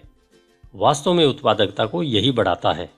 परिश्रम से काम करने की जगह चतुराई से काम करना, जिससे कि कम समय में ज्यादा धन कमाया जा सके। व्यापार मालिकों और कर्मचारियों की नियुक्ति करना एक प्रत्यक्ष तरीका है। विश्व की सभी बड़ी कंपनियां फोर्ड मोटर कंपनी से लेकर सोनी तक एक व्यक्ति से प्रारंभ हुई थी, जिन्होंने समय और योग्यता का लीवरेज कर्मचारियों के द्वारा किया। उदाहरण के लिए यदि हेनरी फोर्ड ने स्वयं एक मॉडल टी का निर्माण किया तो वे 100% लाभ कमा सकते थे, लेकिन वे जानते थे कि अकेले काम करने से वे वर्ष में केवल 1 या 2 कार ही बना सकेंगे। फोर्ड बहुत चतुर थे। उन्होंने अपने सिस्टम की नकल अपने कर्मचारियों को सिखाकर अपने समय और योग्यता का लीवरेज किया। लीवरेज के सामर्थ्य का लाभ उठाकर फोर्ड आज हजारों कारें प्रति वर्ष बना रहे हैं और इतिहास के एक सबसे धनी व्यक्ति बन गए हैं। रियल एस्टेट बिक्री में वास्तविक चतुराई। रियल एस्टेट कंपनियां वर्षों से लीवरेज धारणा का उपयोग कर फायदा उठाती रही हैं, लेकिन कर्मचारियों की लीवरेजिंग के स्थान पर वे स्वतंत्र रूप से काम करने वाले ठेकेदारों की लीवरेजिंग करती है। आइए देखते हैं कि कैसे एक रियल एस्टेट व्यवसायी जिसका नाम टेड है ने लीवरेज का उपयोग कर कम समय में ज्यादा धन कमाया। टेड रियल एस्टेट में पिछले 20 वर्षों या अधिक समय से व्यापार करता रहा है। जब उसने प्रारंभ किया था तो वह 1 माह में 1 घर बेच पाता था, लेकिन कुछ वर्षों में व्यापार में दक्षता प्राप्त कर ली। 5 वर्षों के व्यापार के बाद वह 1 वर्ष में औसतन 50 घर बेच पाने में सक्षम हुआ। अब टेड स्वयं कितना ही परिश्रम क्यों न कर ले, वह सप्ताह में 1 से ज्यादा घर नहीं बेच पाता, क्योंकि प्रतिदिन उसे कितने ही घर दिखाने पड़ते हैं। कई जगह तो वह सप्ताह में केवल 1 बार ही जा पाता है। अतः उसने एक कार्यालय खोलने का निर्णय लिया। टेड ने रियल एस्टेट के क्षेत्र में कार्य करने वाले अपने मित्रों को अपने कार्यालय में काम करने के लिए नियुक्त कर लिया। कुछ वर्षों के अंदर उसने 20 बड़े रियल एस्टेट एजेंटों की टीम बना ली। इनमें से प्रत्येक एजेंट वर्ष में 50 घर बिकवाता है, जिसका मतलब है उसका कार्यालय 1 वर्ष में 1000 से ज्यादा घर बेच रहा है। अब देखिए लीवरेज ने टेड के लिए क्या किया। स्वयं अपने आप टेड केवल 50 घर बेच पाने में सक्षम था। दूसरे एजेंटों के समय वह योग्यता की लीवरेजिंग करने से टेड केवल 50 घर बेच पाने में सक्षम था। दूसरे एजेंटों के समय वह योग्यता की लीवरेजिंग करने से टेड अब 1000 से ज्यादा घर बेच पा रहा है। यदि वह अकेला काम करता रहता तो उसके लिए यह असंभव था, लेकिन लीवरेज का उपयोग कर कम समय काम करने पर भी उसकी उत्पादकता 20 गुना ज्यादा हो गई। यही इस मुहावरे का अर्थ भी है, चतुराई से काम करें न कि परिश्रम से। फ्रेंचाइजी से लीवरेज। फ्रेंचाइजी में लीवरेज की धारणा का उपयोग रियल एस्टेट कार्यालयों की अपेक्षा बड़े स्तर पर किया जाता है। हालांकि फ्रेंचाइजिंग वर्षों से होती रही है, परंतु एक मान्य व्यापार के रूप में इसकी पहचान 1950 के पूर्वार्ध तक नहीं हो सकी थी, जब रे क्राक नाम के एक मिल्क शेक उपकरण बेचने वाले एक सेल्समैन ने मैकडोनाल्ड नाम के एक फ्रेंचाइजी फास्ट फूड रेस्टोरेंट के फ्रेंचाइजी अधिकार खरीद हासिल की। रे क्रोक ने यह जान लिया था कि फ्रेंचाइजी की सफलता उसके डुप्लीकेशन में है, अतः उसने त्रुटिहीन एक ऐसी प्रणाली विकसित की जो स्वयं ही फ्रेंचाइजी की सफलता से अवगत करा देती है। उन्होंने तो इससे भी आगे निकल परफेक्ट फ्रेंचाइजी के अनुसंधान पर $3 बिलियन का व्यय किया। जब कोई मैकडोनाल्ड फ्रेंचाइजी को खरीदता है तो उसे केवल डॉट्स को कनेक्ट करना होता है। नकल का स्वप्न यहाँ सत्य हुआ। इस संबंध में विचार करें। जब आप मैकडोनाल्ड में प्रवेश करते हैं तो वहां पर फ्रेंच फ्राई मशीन होती है बाईं ओर, सही है न? इससे कोई फर्क नहीं पड़ता फ्रेंचाइजी मास्को इडाहा या मास्को रशिया में है, फ्रेंच फ्राई मशीन बाईं ओर ही होगी। आप विश्वास रखिए, परिचालन के सारे विवरण योग्य स्थान पर दिए होते हैं। डुप्लीकेशन फ्रेंचाइजिंग की सफलता का राज। फ्रेंचाइजिंग की धारणा है फ्रेंच फ्राई मशीन बाईं ओर ही होगी। आप विश्वास रखिए, परिचालन के सारे विवरण योग्य स्थान पर दिए होते हैं। डुप्लीकेशन फ्रेंचाइजिंग की सफलता का राज। फ्रेंचाइजिंग की धारणा बहुत आसानी से कार्य करती है क्योंकि यह अत्यंत सरल है, एकदम सरल। वहां केवल क्लासिक विन विन स्थिति होती है जहां फ्रेंचाइजर और फ्रेंचाइजी दोनों ही आगे बढ़ते हैं। परीक्षण एवं गलत पद्धति के आधार पर प्रमाणित उत्पादों या आवश्यक सेवा के लिए डुप्लीकेट करने योग्य व्यापारिक मॉडल फ्रेंचाइजी ने तैयार किए हैं। सफल फ्रेंचाइजर बनने का राज यह है कि पहले एक सफल सिस्टम को विकसित करो, फिर विस्तार से लिखो कि क्या करना आवश्यक है। जिससे किसी अन्य को भी मॉडल सिखाया जा सके। यदि मॉडल प्रमाणित है और साधारण व्यक्ति द्वारा उसकी नकल की जा सकती है तो वह सफलतापूर्वक की वह पिक्चर धन कमाएगी, बहुत अधिक धन।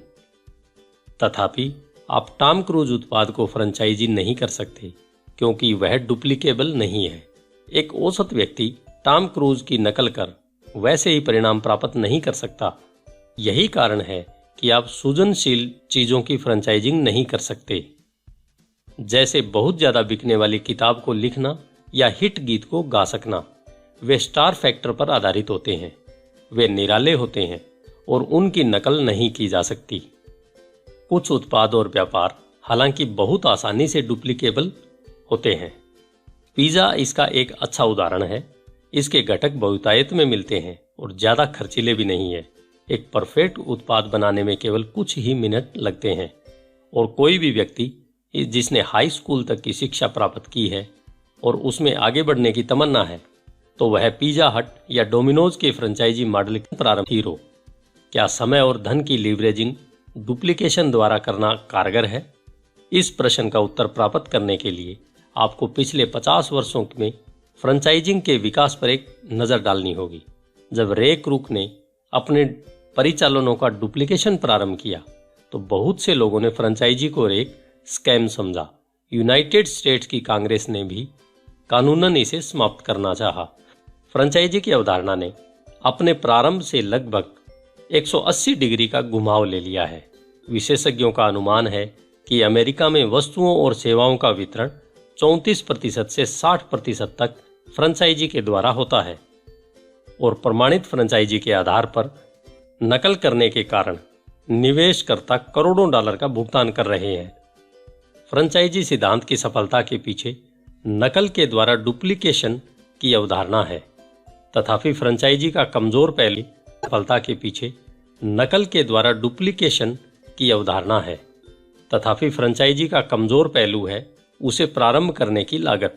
यह सत्य है कि मैकडोनाल्ड फ्रेंचाइजी को प्राप्त करने के लिए बहुत कम लोगों के पास करोड़ों डॉलर की राशि उपलब्ध होगी। सबसे जटिल बात यह है आपको बहुत से फ्रेंचाइजियों का मालिक होना होता है। आपने भी फ्रेंचाइजी स्थापित कर उनको बढ़ाना है जिससे कि फ्रेंचाइजी सिस्टम से आप संपत्तिवान बन सकें। फ्रेंचाइजी का विकल्प एकमात्र नकल सिस्टम। सोचिए, यदि $500 या कम की लागत से प्रारंभ होने वाली फ्रेंचाइजी प्रकार की धारणा उपलब्ध हो, मनुष्यों को ज्ञात लीवरेज्ड ग्रोथ के सामर्थ्य का लाभ इस वैकल्पिक फ्रेंचाइजी को उपलब्ध हो, चक्रवर्ती दर से होने वाली एक्सपोनेंशियल ग्रोथ, तो आपको सिस्टम की नकल संपत्ति अर्जित के लिए करनी होगी।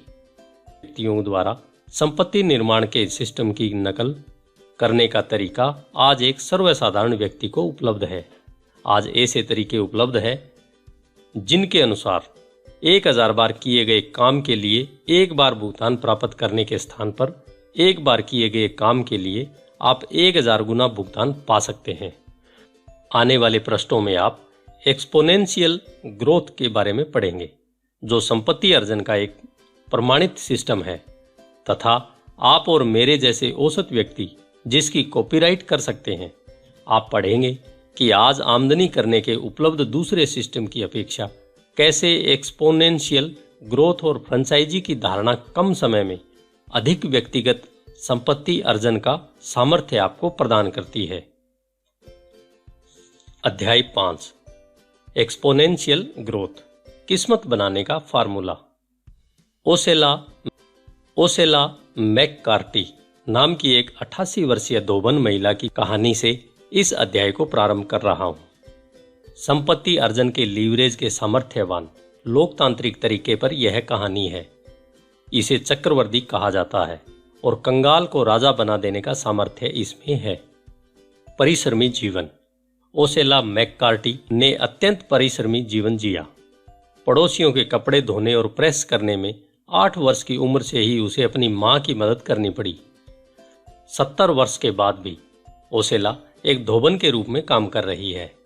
दूसरे विश्व युद्ध तक 4 सदस्यों के एक परिवार के 1 सप्ताह के कपड़ों का गट्ठर धोने के लिए वह $1.5 से $2 लेती थी। युद्ध के पश्चात उसने काम बढ़ाए और एक गट्ठर के $10 लेना प्रारंभ किया।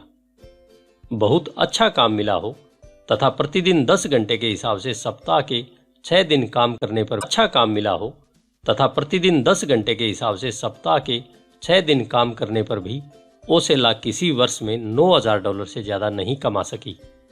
छोटी सी बचत ने परिवर्तन किया।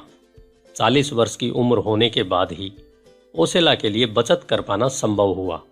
पैसे पैसे करके उसने बचत की। अपनी बचत को उसने एक स्थानीय बैंक में जमा किया और कभी निकाला नहीं।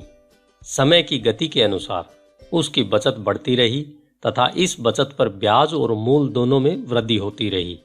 1995 की गर्मियों में ओसेला मैककार्टी, जो प्राथमिक स्कूल तक पढ़ी थी, जिसने एक वर्ष में 9,000 से ज्यादा कभी नहीं कमाया, उसने दक्षिण मिसिसिपी यूनिवर्सिटी को $1.5 लाख की राशि दान में दी। चक्रवर्ती विश्व का 8वां आश्चर्य है। औसत से कम शिक्षण और आय प्राप्त करने वाली एक साधारण महिला को इतनी संपत्ति बनाने का रहस्य है चक्रवर्ती ब्याज। वेबस्टर शब्दकोश में चक्रवर्ती ब्याज को परिभाषित किया गया है, जिसके अनुसार मूलधन पर संचित अप्रदत्त ब्याज पर दिया गया ब्याज। इस परिभाषा के प्रमुख शब्द हैं संचित। यदि मूलधन या ब्याज को पुनः निवेश करने के स्थान पर खर्च कर दिया जाए तो चक्रवर्ती का सामर्थ्य समाप्त हो जाता है। इसे दोगुना करने की धारणा के नाम से भी जाना जाता है। किसी एकल निवेश के अन्य तरीकों की अपेक्षा चक्रवर्ती से ज्यादा संपत्ति अर्जित की जा सकती है जब आप काम नहीं कर रहे होते हैं। चक्रवर्ती के कारण उस समय भी आपका धन काम कर रहा होता है। अल्बर्ट आइंस्टीन, जो गणित में केवल थोड़ी सी जानकारी रखते थे, ने चक्रवर्ती को संसार का 8वां आश्चर्य बताया है।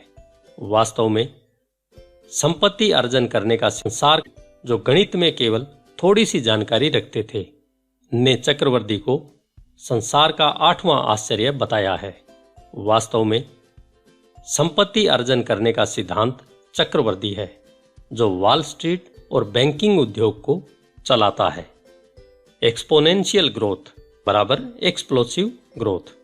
चक्रवर्ती में ऐसी क्या बात है जिससे उसे विश्व का 8वां आश्चर्य कहा जाता है? चक्रवर्ती की कौन सी गुणवत्ता एक छोटी सी राशि को बड़ी राशि में परिवर्तित कर देती है? उत्तर है एक्सपोनेंशियल ग्रोथ, समय और धन की लीवरेजिंग करने वाला उपकरण। अध्याय 3 में आपको याद होगा, हमने लीनियर ग्रोथ की सीमाओं की संदर्भ में चर्चा की थी। एक्सपोनेंशियल ग्रोथ और लीनियर ग्रोथ के मध्य स्थित अंतर को भली भांति समझने के लिए हमें गणित के कुछ मूलभूत सिद्धांतों को जानना होगा, जिसके बारे में हम अपने स्कूल में कदम दर कदम सीधी बढ़त होने के कारण ही इसका नाम लीनियर पड़ा है। इसलिए केवल पहले स्तर के घातांक की गणनाओं में ही हम लीनियर समीकरणों का प्रयोग करते हैं, जबकि दूसरी ओर एक्सपोनेंशियल गुणा करने का एक परिष्कृत तरीका है जो वर्ग के रूप में जाना जाता है। एक एक्सपोनेंशियल समीकरण इस प्रकार होगा: 5 की घात 2 बराबर 25, जबकि लीनियर समीकरण 5 जमा 5 बराबर 10 होता है। संख्या के दाईं ओर ऊपर प्रदर्शित छोटी संख्या, जिसके अनुसार मूल संख्या में मूल संख्या का गुणा कितनी बार करना है, से ही एक्सपोनेंशियल नाम पड़ा है। इसलिए दूसरे स्तर के घातांक या चौथे स्तर के घातांक या इसी प्रकार अन्य की गणनाओं में हम एक्सपोनेंशियल समीकरण का प्रयोग करते हैं। यही मूल आधार है। लीनियर ग्रोथ क्रमिक और स्तर अनुसार चौथे स्तर के घातांक या इसी प्रकार अन्य की गणनाओं में हम एक्सपोनेंशियल समीकरण का प्रयोग करते हैं। यही मूल आधार है।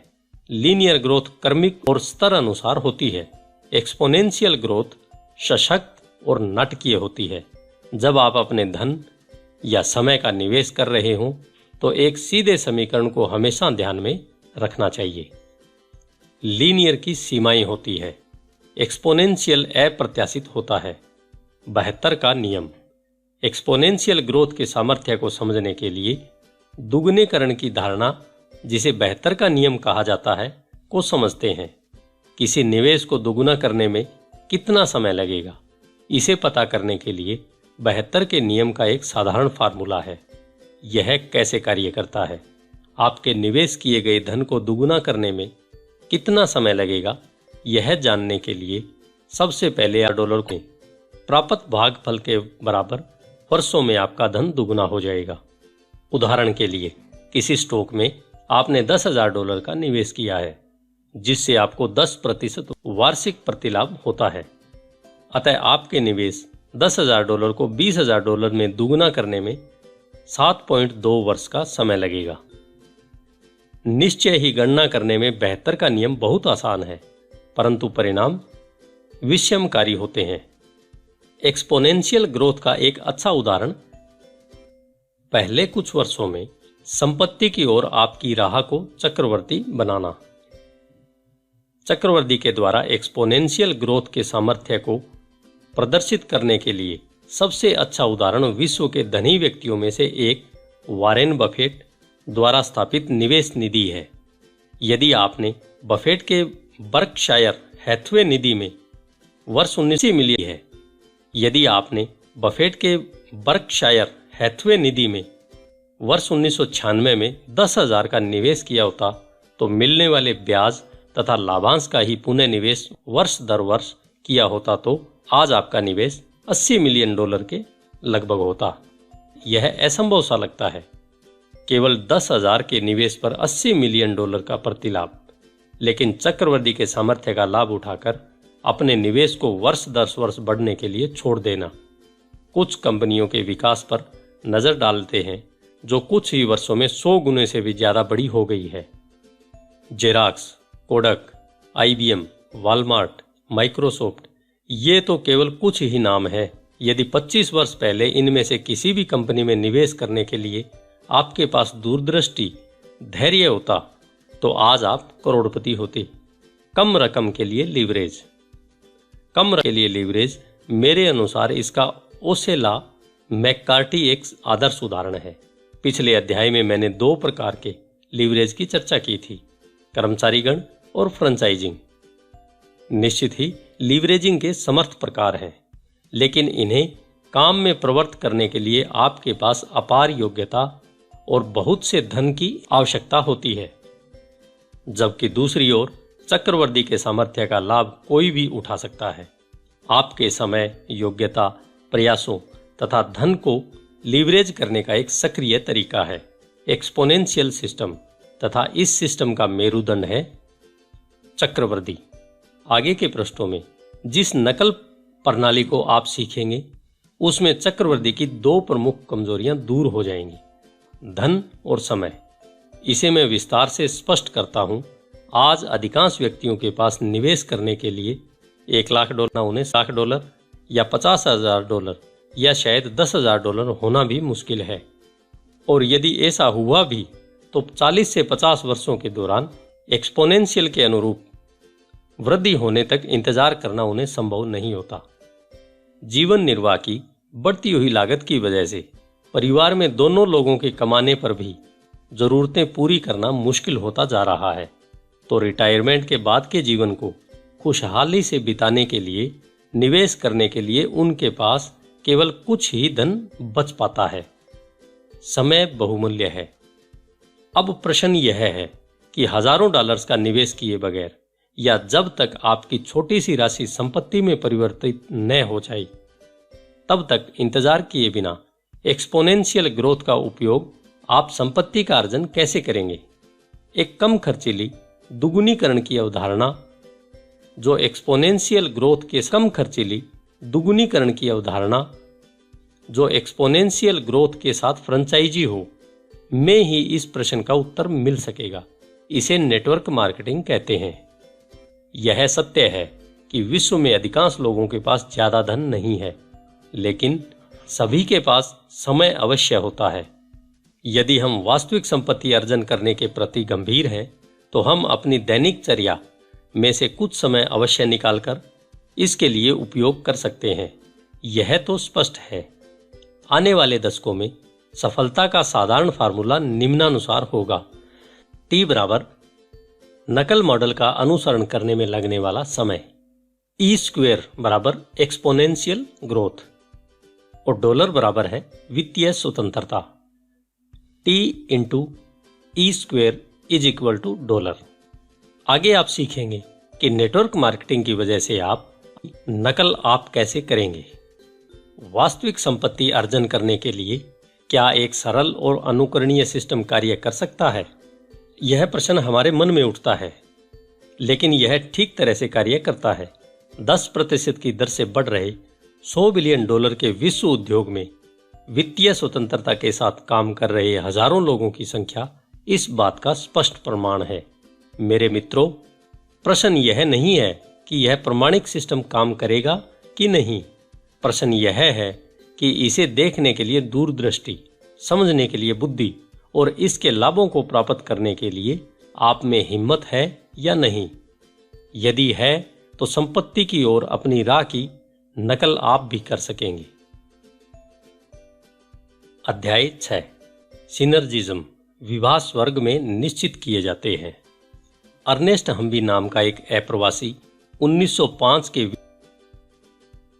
अध्याय 6 सिनर्जिज्म विवाह स्वर्ग में निश्चित किए जाते हैं। अर्नेस्ट हम्बी नाम का एक अप्रवासी 1905 के विश्व मेले में कागज जैसे पतले वेफर को बेचने का भरकस प्रयास कर रहा था। वह सुबह से शाम तक इस काम में लगा रहता था। उसने वेफल स्टैंड के सामने से जो भी निकलता उसे वह मुफ्त में सैंपल भी देता था, लेकिन परिणाम शून्य। किसी ने भी उसके वेफल्स को नहीं खरीदा। दिन ब दिन स्थिति बदतर होती जा रही थी। दोपहर के समय भूखे प्यासे हजारों दर्शक अर्नेस्ट के एकाकी वेफल स्टैंड के सामने से गुजरते और 2 दुकानों के आगे आइसक्रीम विक्रेता को बेचारा अर्नेस्ट दिन भर देखता रहता। बेचारा कितनी शर्मिंदगी महसूस करता होगा। एक तपती उमस भरी दोपहर को अर्नेस्ट की किस्मत ने पलटा खाया। आइसक्रीम की बिक्री इतनी जोरों पर थी कि विक्रेता के पास अर्नेस्ट के पास कोई प्लेट नहीं थी। उसके पास तो केवल नरम मीठे पर्शियन वेफर का ही भरपूर स्टॉक था, जिसे वह दे नहीं पाया। एकाएक अर्नेस्ट को एक उपाय नजर आया। इस वेफर को मोड़कर कोन की शक्ल देकर उसमें आइसक्रीम दी जा सकती है। एकदम सही, कोन का नया रूप बहुत ज्यादा पसंद किया गया और यहीं से आइसक्रीम और कोन के इश्क की शुरुआत विश्व में प्रारंभ हुई। आइसक्रीम और अर्नेस्ट वेफर कोन का प्रचलन घोड़ा और गाड़ी की तरह एक दूसरे पर आश्रित हो गया। यह तो स्वर्ग में निश्चित विवाह था। एक ही रात में आइसक्रीम कोन प्रसिद्ध हो गया और 1905 के विश्व मेले की यह एक उपलब्धि हो गया। एक शताब्दी के बाद आज भी आइसक्रीम कोन विश्व की चाहत है। आइसक्रीम की कहानी सिनर्जिज्म का एक बेहतरीन उदाहरण है। मतलब यह है कि 2 अलग अलग शताब्दी के बाद आज भी आइसक्रीम कोन विश्व की चाहत है। आइसक्रीम की कहानी सिनर्जिज्म का एक बेहतरीन उदाहरण है। मतलब यह है कि 2 अलग अलग उत्पादों या धारणाओं का मिलन हमेशा उसके घटकों के योग से कहीं अधिक होता है। आइसक्रीम कोन एक सृजनात्मक सिनर्जिज्म है जो वास्तव में कार्य में परिणत हुआ। आइसक्रीम का स्वाद बहुत अच्छा हुआ। वेफर का स्वाद अच्छा होता है। दोनों को साथ मिलाओ, उनका स्वाद द्विगुणित हो जाता है। सृजनशील सिनर्जिज्म का आश्चर्यजनक सामर्थ्य। इतिहास ऐसी घटनाओं से भरा पड़ा है जब 2 एकदम अलग अलग धारणाओं के सिनर्जिज्म ने नए उत्पाद को जन्म दिया, जिसने इंटरप्राइजेज के लाभ और अवसरों को अप्रत्याशित रूप से बढ़ाया। सिनर्जिज्म की मेरी प्रमुख कहानियों में से एक है अपने उत्पाद की बहुत ज्यादा बिक्री करने वाली पेर को एक नए एडिसिव के साथ अपना एक असफल प्रयोग याद आ गया। उसने कागज के दूसरी ओर उसे लगाए जाने की सलाह दी। इस प्रकार नोटपैड और असफल एडिसिव का अवांछित विवाह पोस्ट इट नोट के रूप में संपन्न हुआ। यह उत्पाद 3M के लिए प्रति वर्ष करोड़ों डॉलर्स का अर्जन करता है। सफल सिनर्जिज्म का राज। 2 अलग असंबद्ध धारणाओं को मिलाकर एकदम नए उत्पाद या सेवा को निर्मित करना ही सफल सिनर्जिज्म का रहस्य है। कई बार सिनर्जिज्म भाग्य से ही भी सफल हो जाता है, जैसे कि आइसक्रीम कोन की खोज में हुआ। अन्यथा कुछ सृजनशील व्यक्तियों के विचार का परिणाम ही सिनर्जिज्म होता है, जो लीक से हटकर विचार करते हैं। कारण जो भी हो, सामर्थ्यवान अनुपेक्षित विषम्यकारी का होता है। आइए आज प्रचलित मॉडर्न सिनर्जिज्म का विवरण संक्षेप में देखते हैं। तो खोज जिसका समस्त विश्व के लोगों के जीवन पर आश्चर्यजनक प्रभाव पड़ा है। ऑटोमोबाइल। यदि विश्व स्तर पर कृत सर्वे में लोगों से पूछा जाए कि 20वीं शताब्दी की सर्वाधिक प्रतिनिधित्व खोज क्या है, तो अधिकांश लोग कहेंगे कि ऑटोमोबाइल। घोड़े से चलने वाली गाड़ी और आंतरिक कंबस्टन इंजन की सिनर्जिज्म संयोग से जर्मनी के कार्ल बेंज और अमेरिका में हेनरी फोर्ड ने आधुनिक युग को यह उपहार दिया। Fax machine. क्या आप फैक्स मशीन के बिना व्यापार की कल्पना कर सकते हैं? टेलीफोन के अलावा आज उपलब्ध व्यापारिक उपकरणों में अति दक्ष और कम खर्चीला केवल एक ही उपकरण है, वह है फैक्स, कॉपियर और टेलीफोन का संयोजन। कितनी बड़ी अवधारणा और कितनी अच्छी सुविधा। Personal computer. पर्सनल कंप्यूटर भी एक सिनर्जिस्टिक उत्पाद है। कैलकुलेटर और टाइपराइटर संयोजन। 1960 के प्रारंभ में स्टीवन जॉब एप्पल कंप्यूटर के सह संस्थापक की दूरदृष्टि का यह परिणाम है। उन्होंने कल्पना की, अब वह दिन दूर नहीं है जब विश्व के प्रत्येक घर, कार्यालय और स्कूल की प्रत्येक टेबल पर एक छोटा सा, कम खर्चीला, बहुत ही अधिक शक्तिशाली कंप्यूटर विराजमान होगा। पर्सनल कंप्यूटर में भी सिनर्जिज्म का उत्कृष्ट उपयोग हुआ है। फ्रेंचाइजी। इस पर बहस की जा सकती है कि 20वीं शताब्दी का अत्यंत सफल बिजनेस मॉडल फ्रेंचाइजी है। सफल दुकानों की श्रृंखला और छोटे व्यापारियों का सिनर्जिज्म संयोजक ही फ्रेंचाइजी है, जैसे सीयर्स। पिछले 50 वर्षों के दौरान यह धारणा इतनी सफल रही है कि आज कुछ विशेषज्ञों का मत है कि यूनाइटेड स्टेट में बेची जाने वाली सेवाओं या सामान का 1/3 से ज्यादा हिस्सा फ्रेंचाइजी के माध्यम से बेचा जाता है। यह सही है कि इन 4 सफल सिनर्जिज्म का विश्व पर बहुत बड़ा प्रभाव पड़ा है। निश्चय ही प्रत्येक सिनर्जिज्म से अगणित लोगों ने अपार संपत्ति अर्जित की है, लेकिन यह कहना अधिक सही होगा कि सूची में अंतिम फ्रेंचाइजिंग ही एक ऐसा माध्यम है जिसकी नकल औसत व्यक्ति अपनी संपत्ति अर्जन के तरीके के रूप में कर सकता है। फ्रेंचाइजिंग नकल का स्वप्न साकार हुआ। यह कटु सत्य है कि नए कंप्यूटर बनाने या डिजाइन करने या कार डीलरशिप लेने व चलाने के लिए अथवा फैक्स मशीन बेचने के लिए दुकान हेतु बहुत कम लोगों के पास ही धन और दिमाग होता है। वास्तव में आप इन एंटरप्राइजेज की नकल नहीं कर सकते, क्योंकि इसके लिए विशिष्ट योग्यता, बहुत सा धन या दोनों का होना आवश्यक है। फ्रेंचाइजिंग का यही सौंदर्य है। परिभाषा के अनुसार आवश्यक है। फ्रेंचाइजिंग का यही सौंदर्य है। परिभाषा के अनुसार फ्रेंचाइजी अनुकरण न हो सके तो वे फ्रेंचाइजी नहीं हो सकते।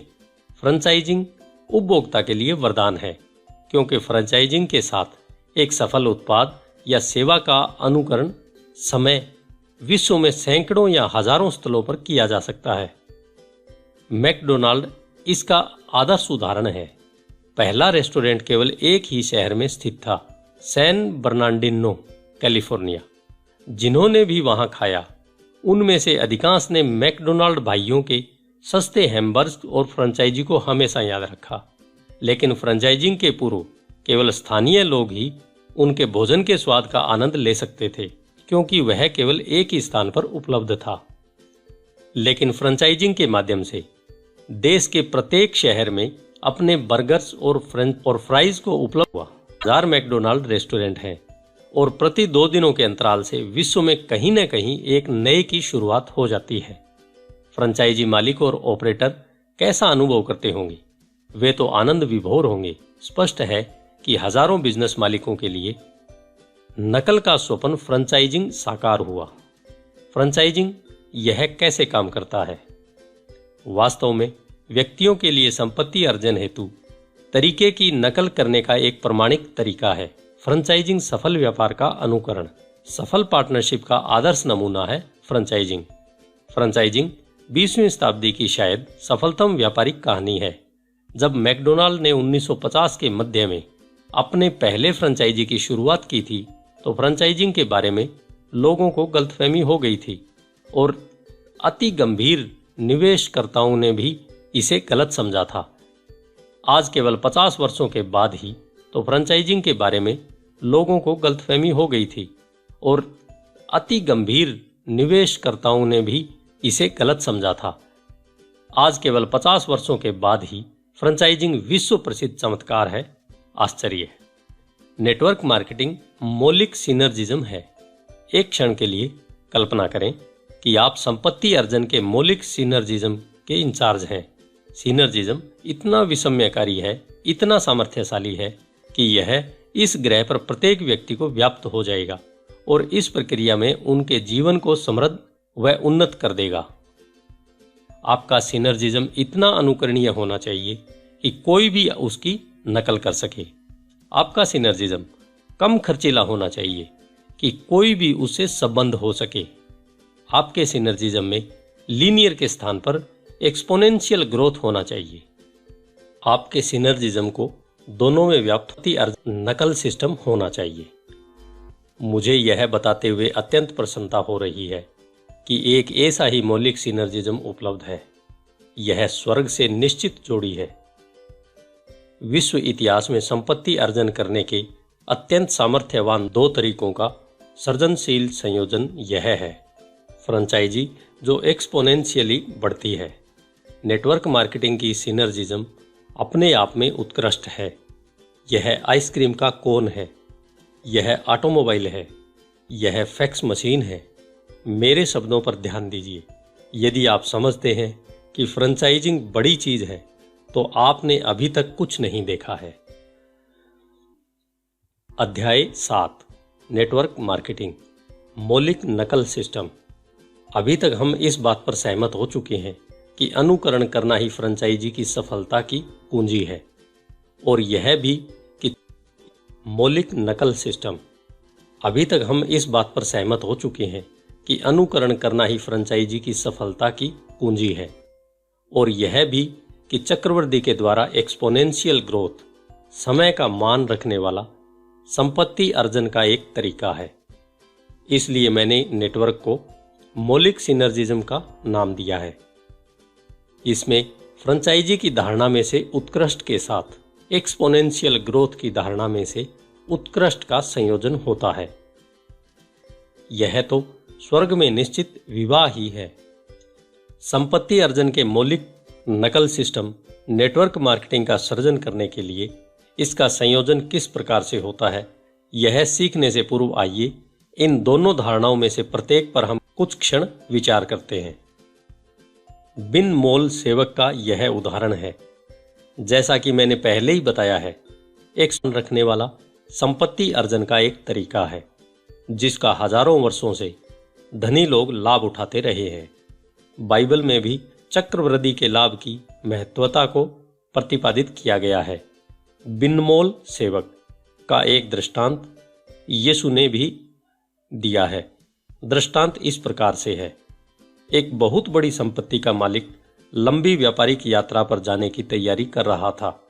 उसने अपने 3 विश्वसनीय सेवकों को बुलाया और प्रत्येक को कुछ राशि सुरक्षित रखने के लिए दी।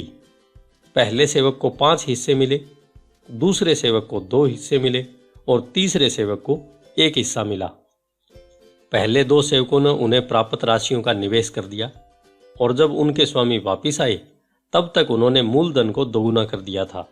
मालिक ने उनकी समझदारी की सराहना की। तीसरे सेवक ने, जिसे धन के खो जाने का भय था, भला बुरा कहा और उसे तत्क्षण से नौकरी से निकाल दिया। आपके लिए कार्य करने हेतु धन को लगाएं। विवेक सम्मत और उत्पादक पूर्ण निर्णयों को लेने के महत्व को इस दृष्टांत में समझाया गया है, चाहे वे वित्तीय निर्णय हो या फिर आध्यात्मिक हो। अवसर या धन या योग्यता या क्षमता या सहानुभूति से अनुग्रहित होना ही पर्याप्त नहीं होता। वास्तविक मुद्दा तो यह है कि इन अनुग्रहों का आप क्या करते हैं। इन्हें जमीन में दबा देते हैं जिससे कि वे वैसे ही रहें, अथवा विवेकपूर्ण तरीके से इनका निवेश करते हैं जिससे कि वे बढ़े और दुगुने हों। एक्सपोनेंशियल ग्रोथ का सामर्थ्य सुस्पष्ट है। आप अपने धन को अपने लिए कार्य करने हेतु लगाते हैं, जिससे कि आप उसे दुगुना और पुनः दुगुना बार बार कर सकें। दुगुना बार बार कर सकें। चक्रवृद्धि के साथ आपका धन आपके लिए कार्य करता रहता है, उस समय भी जब आप सो रहे होते हैं। चक्रवृद्धि विश्व का 8वां आश्चर्य है। यह कहते समय आइंस्टीन जानते थे कि वे क्या कह रहे हैं। समय महत्वपूर्ण है, निश्चित ही इसमें कुछ समस्या है, अन्यथा संपत्ति अर्जन के एक एक्सपोनेंशियल सिस्टम की प्रत्येक व्यक्ति कॉपी कर सकता था और संसार का प्रत्येक व्यक्ति अमीर होता। सही है न? पारंपरिक चक्रवृद्धि में 2 चुनौतियां होती हैं और हम में से अधिकांश के लिए ये बड़ी चुनौतियां होती हैं। पहली है, धन निवेश के लिए सभी खर्चे पूरे हो जाने के बाद हमारे पास कुछ धन शेष भी बचना चाहिए। बदकिस्मती यह है कि ऐसा कोई ही होता है। किसी कॉमेडियन ने एक बार कहा था, हम में से अधिकांश का धन माह के प्रारंभ में ही समाप्त हो जाता है। एक औसत व्यक्ति खुशकिस्मत होता है यदि वह मासिक $100 बचा सके और वर्ष में $1200 बचा सके। क्या यह छोटी सी बचत नहीं है? दूसरे, चक्रवृद्धि की मार्फत आपके धन को बढ़ाने में समय लगता है, बहुत अधिक समय। यदि स्टॉक मार्केट में 10% की दर से वृद्धि हो तो $1000 को दुगुना होकर $2000 होने में 7 साल से अधिक का समय लगता है। यदि आपके पास निवेश करने के लिए केवल थोड़ा सा ही धन हो या ज्यादा भी हो तो दुगुनेकरण की धारणा आकर्षक नहीं लगती। वास्तविकता यह है कि बहुत सारे लोग चक्रवृद्धि के द्वारा अपने धन को दुगुना करके अमीर होने में व्यस्त हैं। लेकिन नेटवर्क मार्केटिंग को धन्यवाद, आज फ्रेंचाइजी प्रकार का सिस्टम उपलब्ध है, जिससे आप दशकों के स्थान पर संपत्ति और स्वतंत्रता एक्सपोनेंशियल सिस्टम ही उत्तर है। क्योंकि नेटवर्क मार्केटिंग बहुत अधिक अनुकरणीय है, संपत्ति अर्जन के लिए यह मौलिक कॉपीकैट सिस्टम है। यह कम खर्चीली फ्रेंचाइज प्रकार की धारणा है जो किसी प्रकार की संभावना नहीं छोड़ती है। नेटवर्क मार्केटिंग में सफलता के लिए आपके पास टॉम क्रूज या व्हिटनी हाउसन की भांति स्टार योग्यता का होना आवश्यक नहीं है और अल्बर्ट आइंस्टीन या बिल गेट्स की भांति जीनियस होकर जन्म लेने की भी जरूरत नहीं है। मनोरंजन उद्योग के अनुरूप नेटवर्क मार्केटिंग की निर्मित केवल स्टार के चारों ओर ही नहीं होती, इसकी निर्मित सामान्य लोगों के इर्द गिर्द होती है जो प्रमाणिक सिस्टम की कॉपीराइटिंग कर असामान्य परिणामों को प्राप्त करते हैं और फिर दूसरों को भी वैसा ही करने के लिए सिखाते हैं। लेकिन फ्रेंचाइजी को प्रारंभ करने के लिए हजारों डॉलर करते हैं और फिर दूसरों को भी वैसा ही करने के लिए सिखाते हैं। लेकिन फ्रेंचाइजी को प्रारंभ करने के लिए हजारों डॉलर को खर्च करने के स्थान पर आपको अपने नेटवर्क मार्केटिंग के फ्रेंचाइजी को प्रारंभ करने के लिए केवल कुछ $100 का ही निवेश करना होता है। इसलिए कुछ लोग नेटवर्क मार्केटिंग को लोगों की फ्रेंचाइजी कहते हैं और इसलिए मैं इसे वैकल्पिक फ्रेंचाइज कहता हूं। सही योजना की नकल करें।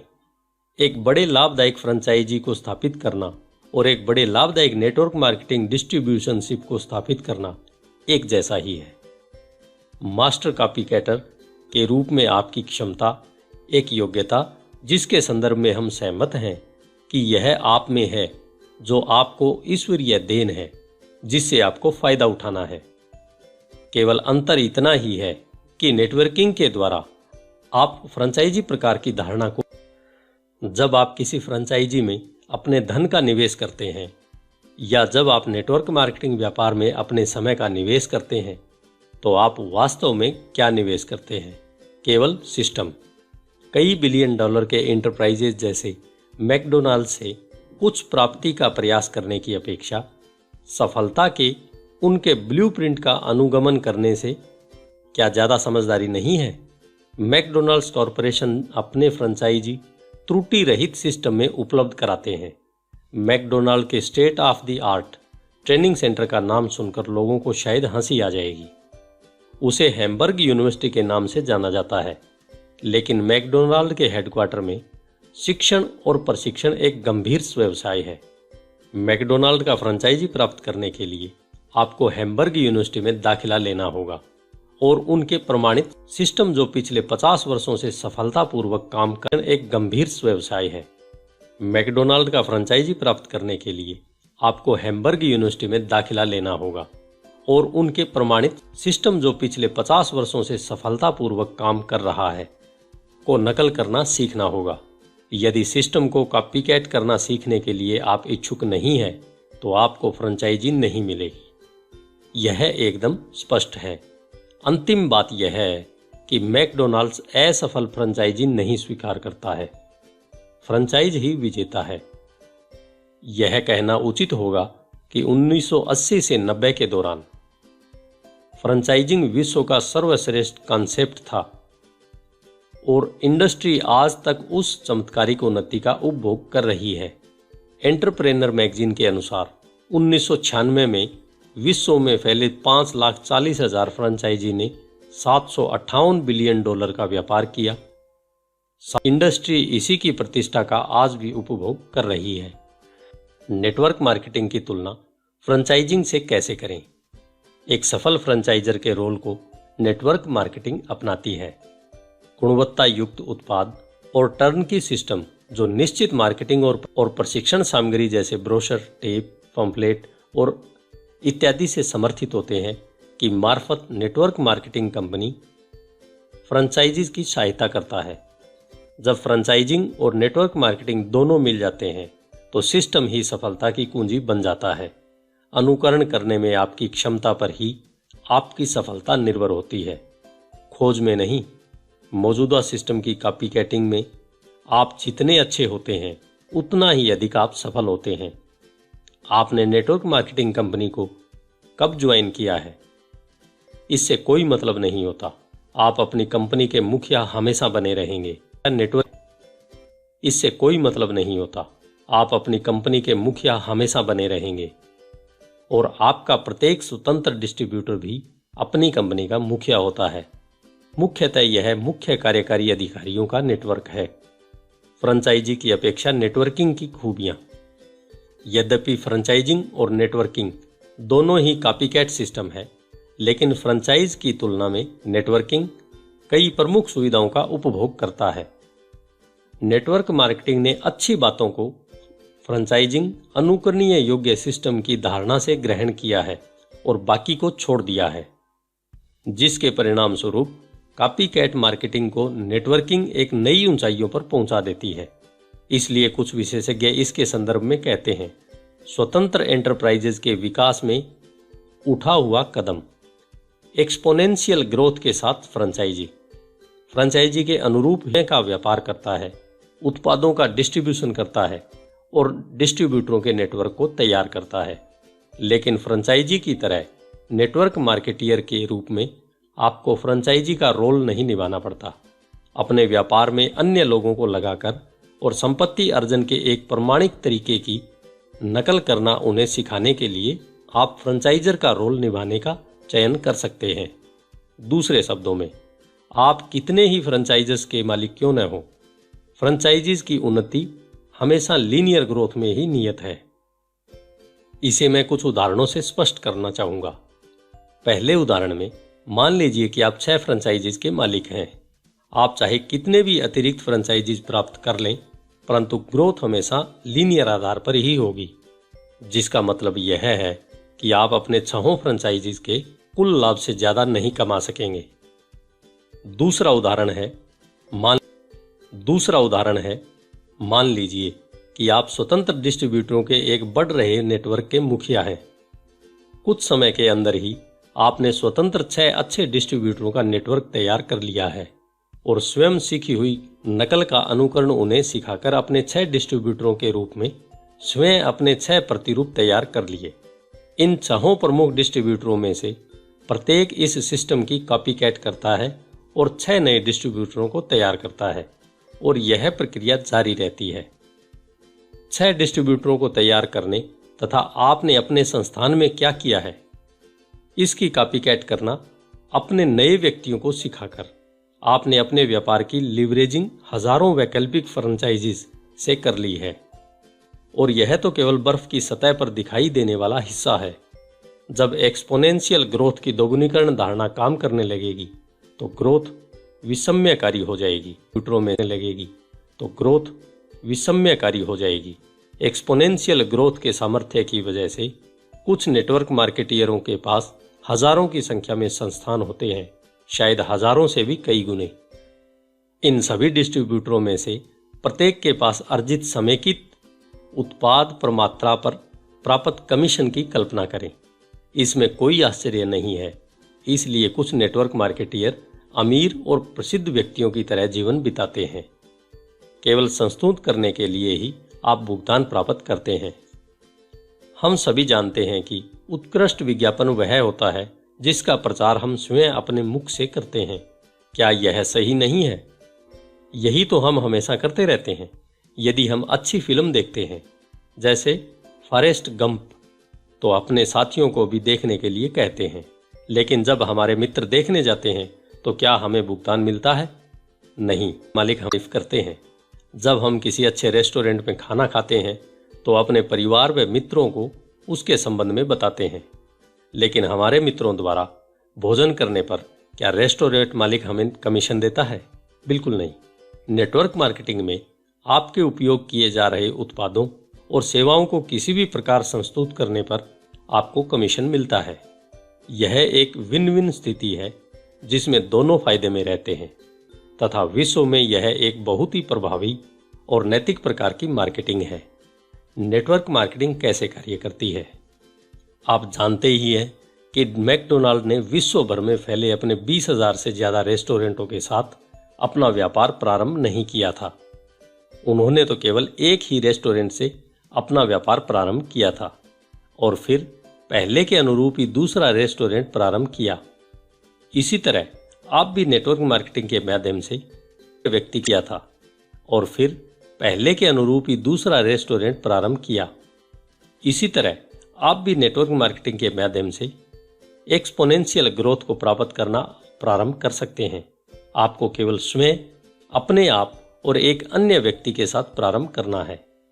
क्या आपको ऐसा लगता है कि आपके व्यापार में प्रति माह एक नए व्यक्ति का समावेश कर पाना आपके लिए संभव है?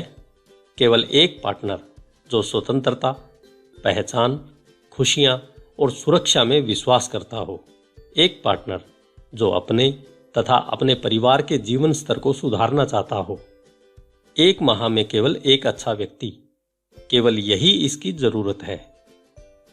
प्रति माह एक व्यक्ति के हिसाब से 4096 कैसे हो जाते हैं? जब एक बार आपने किसी व्यक्ति का समावेश अपने नेटवर्क में कर लिया, आप उसके प्रशिक्षक बन जाते हैं। सिखाना होता है। अब दूसरे महीने में आपको अपने पहले व्यक्ति को यह सिखाना होगा कि आपने जो कुछ भी किया है उसकी नकल वह कैसे करे। साथ ही आपको एक नए व्यक्ति का भी समावेश करना होगा। अब आपके पास 4 व्यक्तियों का ग्रुप है, आप और 3 अन्य, सही है? उसके बाद आप अपने स्पॉन्सरकर्ता के सिस्टम की नकल करने लगते हैं और साथ ही अपनी स्वयं की नकल करना अपने नए पार्टनरों को सिखाते हैं। तीसरा माह, चौथे माह, 5वें और आगे भी आप यही कार्य जारी रखते हैं। आपके पहले वर्ष की समाप्ति के बाद आपने स्वयं 12 लोगों को स्पॉन्सर किया। प्रत्येक माह के दौरान एक और उनमें से प्रत्येक ने प्रति माह एक व्यक्ति को स्पॉन्सर किया। इसी प्रकार यह आगे बढ़ा होगा। अब पहले वर्ष के अंत में आइए देखते हैं कि एक्सपोनेंशियल ग्रोथ के एक सामान्य से एक ने प्रति माह एक व्यक्ति को स्पॉन्सर किया। इसी प्रकार यह आगे बढ़ा होगा। अब पहले वर्ष के अंत में आइए देखते हैं कि एक्सपोनेंशियल ग्रोथ के एक सामान्य से अनुकरणीय फ्रेंचाइजी जैसी धारणा, जिसे नेटवर्क मार्केटिंग कहा जाता है, ने आपके बिजनेस को किस प्रकार बढ़ाया है। एक माह में केवल एक व्यक्ति को स्पॉन्सर व उनमें से प्रत्येक व्यक्ति द्वारा आपके प्रयासों की नकल कर प्रत्येक माह में एक व्यक्ति को स्पॉन्सर करने से 12 माह के अंत में आपके संगठन में वैकल्पिक फ्रेंचाइजीज के रूप में 4096 स्वतंत्र बिजनेस करता होंगे। यहीं पर तो इसका विषम्यकारी रूप नजर आता है।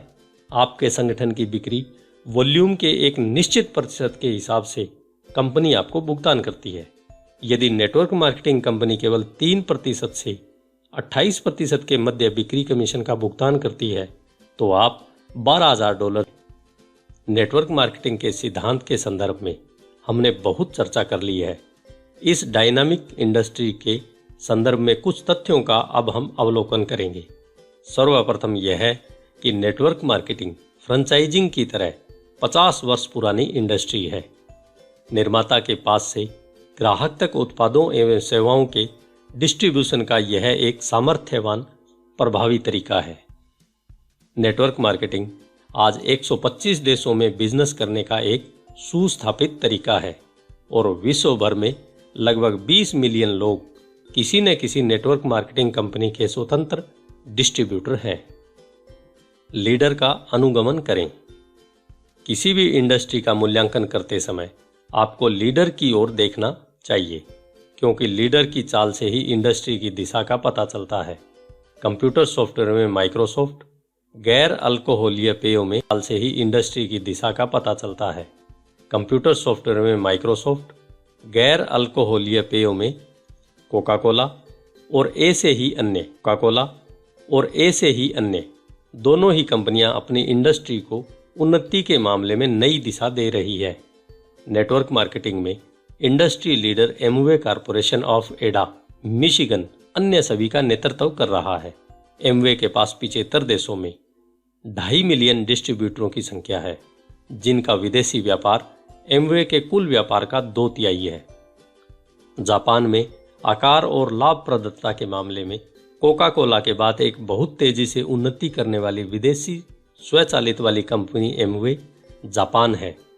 एमवे कॉरपोरेशन ने विश्व स्तर पर 1994 में $5.3 बिलियन का, 1995 में $6.3 बिलियन का और 1996 में $6.8 बिलियन का व्यापार किया और वर्तमान में 19% की दर से वह उन्नति कर रही है, अर्थात जिसका मतलब होता है प्रति वर्ष 1 बिलियन। यह एक विशाल कंपनी है। वार्षिक राजस्व के मामले में प्रोक्टर एंड गैम्बल के बाद एमवे का दूसरा नंबर आता है और फॉर्च्यून 500 प्रमुख में आने वाले कोलगेट, पामोलिव और जॉनसन एंड जॉनसन से यह आगे है। यह तो स्पष्ट हो चुका है। नेटवर्क मार्केटिंग केवल एक सिद्धांत ही नहीं है और अब यह विवादात्मक भी नहीं है। 20 वर्ष पहले फ्रेंचाइजी जहां थी, आज वहां नेटवर्क मार्केटिंग है। यह लोगों की फ्रेंचाइजी बांटना जो एक्सपोनेंशियल बढ़ती है और अपनी उन्नति की ऊंचाइयों की ओर इसने बढ़ना प्रारंभ किया है। विशाल कदमों में उन्नति। पिछले कुछ वर्षों के दौरान इंडस्ट्री ने एक अच्छी उन्नति प्रतिष्ठा प्राप्त की है। जब मैंने पहले इस इंडस्ट्री के संबंध में 1990 के दशक के दौरान लिखना प्रारंभ किया था, नेटवर्क मार्केटिंग $20 बिलियन प्रति वर्ष का व्यापार था। उसके बाद से $20 बिलियन प्रति वर्ष का व्यापार था। उसके बाद से प्रतिवर्ष 10% की दर से इसमें उन्नति होती गई और 1996 में विश्व स्तर पर इसने $100 बिलियन की बिक्री को प्राप्त कर लिया है। और सबसे अच्छी खबर यह है कि उन्नति की चरम सीमा तो अभी आनी बाकी है। नेटवर्क मार्केटिंग के स्वर्ण युग में आज हम प्रवेश कर रहे हैं।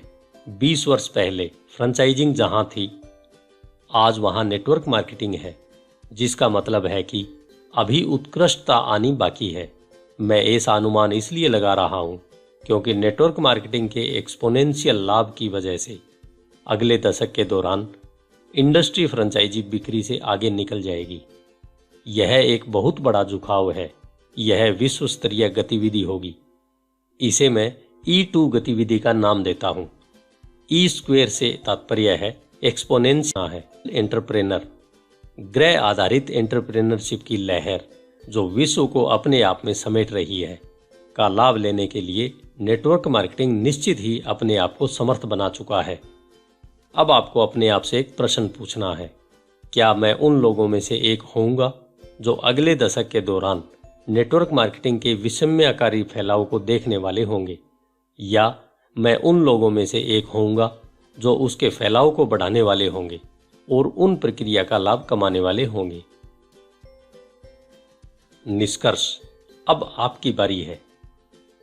नकल के संदर्भित पुस्तक का समापन करने का अच्छा तरीका होगा प्रकृति के सबसे अच्छे नकल की कहानी सुनाना। प्रोसेशनरी कैटरपिलर्स। इस सुंदर से कीड़े का नाम उसे उसके चलने के तरीके से पड़ा है, जो एक के पीछे एक की कतार में चलता है। प्रोसेशनरी कैटरपिलर्स अब एक कैटरपिलर के बहुत बड़े कॉपी कैटर होते हैं। वास्तव में केवल वे नकल करना ही जानते हैं। उनकी झुंड में रहने की प्रवृत्ति इतनी अधिक शक्तिशाली होती है कि वे एक दूसरे का अनुसरण करते हैं, एक के बाद एक, प्रारंभ से अंत तक, मीलों तक। वर्षों पहले फ्रांस के एक वैज्ञानिक ने इन प्रोसेशनरी कैटरपिलर की झुंड में रहने की प्रवृत्ति के सामर्थ्य की जांच करने के लिए एक प्रयोग किया। एक बड़ा वाटर पॉट, जो कैटरपिलर्स के मुख्य भोजन पत्तों और ताजे पानी से भरा था, के रिम पर बहुत सारे कैटरपिलर्स को छोड़ दिया। जैसा सोचा गया था वही हुआ। कैटरपिलर्स ने अपने आगे चलने वाले कैटरपिलर्स के पीछे चलना प्रारंभ कर दिया और इस तरह वे फ्लावर पॉट के रिम का ही चक्कर लगाते रहे। घंटों बिना रुके दिन रात चलते रहे। भोजन और जल कैटरपिलर से केवल कुछ ही इंच की दूरी पर था, लेकिन झुंड में उनके चलने की प्रवृत्ति इतनी पिलर से केवल कुछ ही इंच की दूरी पर था, लेकिन झुंड में उनके चलने की प्रवृत्ति इतनी अधिक शक्तिशाली थी, एक भी कैटरपिलर उसे छोड़कर अलग नहीं हुआ। लगातार 7 दिनों तक चलते रहने के बाद सारे कैटरपिलर थकान से चूर होकर मर गए। आप कॉपीकैट के लिए किसको चुन रहे हैं? प्रोसेशनरी कैटरपिलर की भांति हम मानवों में भी साथ रहने की प्रवृत्ति बहुत अधिक तेज होती है, इसलिए हम इतने अच्छे कॉपीकैटर्स हैं।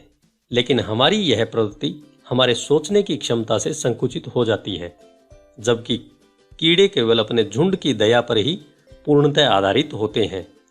प्रोसेशनरी कैटरपिलर्स के विपरीत मानव झुंड से अलग हो सकता है। हम ऐसे व्यक्तियों की कॉपीकैटिंग करना बंद कर सकते हैं जिनका सिस्टम हमें घाटे, निर्भरता, शक और बहुत सारे लोगों को संकट में डाल देने वाला हो। या हम ऐसे लोगों की नकल क्या आप प्रोसेशनरी कैटरपिलर की भांति हैं तथा अपने सामने वाले कैटरपिलर की योजना का अंधा अनुकरण मानव प्रोसेशनरी कैटरपिलर बनकर 95% में जाने के लिए कर रहे हैं, जो मृतप्राय या सरकारी पेंशन पर जीवन बिताने वाले होते हैं? या वास्तविक संपत्ति की ओर ले जाने वाली प्रमाणिक योजना की नकल कर आप इस झुंड से अलग होना चाहते हैं और 5% में शामिल होना चाहते हैं? संपत्ति अर्जन के लिए सिस्टम की नकल क्यों? आप कर्म को क्यों तोड़ें और संपत्ति अर्जन करने वाले सिस्टम की नकल क्यों करें? इस प्रश्न का उत्तर एक ही शब्द में दिया जा सकता है: स्वतंत्रता। कर्जों से हमेशा के लिए मुक्ति।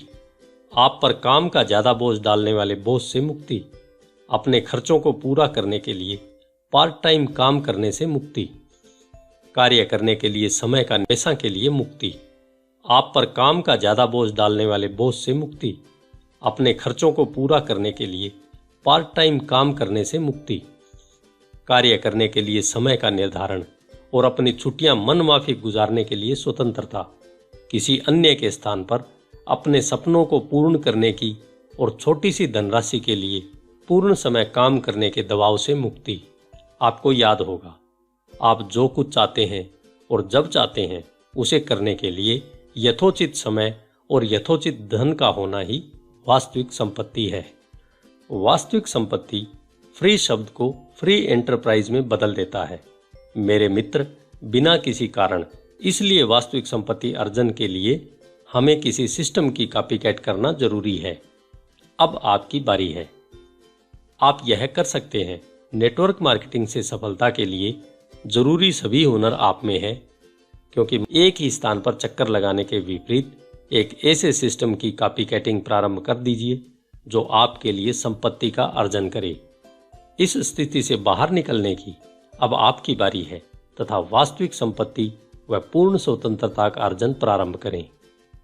यह सच है कि आपको ऐसा कुछ करने की आवश्यकता नहीं है जो आप अभी नहीं कर रहे हैं। आप कॉपीकैटिंग में माहिर हैं, सही है न? आपको ऐसा नहीं लगता कि अब यह समय है? अब आप अपने सपनों के साथ समझौता करने वाले सिस्टम की नकल करने के स्थान पर आप अपने सपनों को साकार करने वाले किसी सिस्टम की नकल करें। यह स्पष्ट है। भविष्य के संबंध में आपका वास्तविक भय क्या है? वास्तविक संपत्ति का अर्जन करने वाले सिस्टम की नकल के संदर्भ में किसी प्रकार का भय नहीं है। वास्तविक भय यह है कि इस विश्व में 95% लोगों में सम्मिलित हो जाना। का अर्जन करने वाले सिस्टम की नकल के संदर्भ में किसी प्रकार का भय नहीं है। वास्तविक भय यह है कि इस विश्व में 95% लोगों में सम्मिलित हो जाना और मृत प्राय या परिवार, चर्च या सरकार पर आश्रित हो जाना। वास्तविक भय यह है कि अपने सुनहरे वर्षों में गुजारे लायक पेंशन पर रिटायर हो जाना। वास्तविक भय यह है कि जब आप स्वयं यह जानते हो कि आप कुछ कर सकते हैं, फिर भी आपको सामान्य जीवन स्तर को जीने के लिए विवश होना पड़े। वास्तविक भय यह है कि आपको अपने सपनों को छोड़ना पड़े क्योंकि आपने गलत योजना का चयन नकल करने के लिए किया जो उन्हें कभी पूरा न कर सका। मेरे मित्र, नकारात्मक विचारवादी व्यक्तियों को अपने सपने कभी चुराने नहीं देने चाहिए। नकारात्मक विचारवादी व्यक्ति प्रोसेसनरी कैटरपिलर की भांति होते हैं।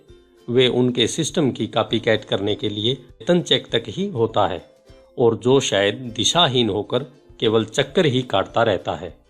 अवसरों को कभी खोना नहीं चाहिए।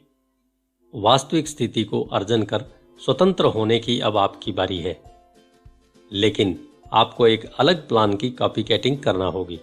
हमेशा याद रखें, अवसरों को उसी वक्त पकड़ना चाहिए जब वे आपको दिए जा रहे हों, न कि जब आप सोचो कि आप उसके लिए तैयार हैं। जैसे कि मैं हमेशा कहता हूं, अवसरों को कभी खोना नहीं चाहिए। कोई दूसरा उनका लाभ उठाने के लिए तैयार खड़ा रहता है। इस अवसर को अपने पास से निकलने न दें। इसे पकड़ने का मौका आपका है। आप यह कर सकते हैं। आप एक अच्छे कॉपीकैटर हैं। फ्रेंचाइजिंग के बाद उपलब्ध इस बड़ी आर्थिक गतिविधि का लाभ उठाने के लिए आप स्वयं को एक मौका दीजिए। आज नेटवर्किंग उस स्थान पर है जहां फ्रेंचाइजिंग 20 न करें। इससे संबंध होने के लिए इससे अच्छा समय कभी नहीं होगा। 5% में आने के लिए अब आपकी बारी है। किसी दूसरे से पहले आप इस अवसर का लाभ उठा लें। आप एक अच्छे कॉपीकैटर हैं। आपकी योग्यता इससे सफलता प्राप्त कर सकेगी। इससे अच्छा समय कभी नहीं होगा। यह आपके योग्य है। संपत्ति अर्जन की अपनी राह की कॉपीकैट करने की अब आपकी बारी है।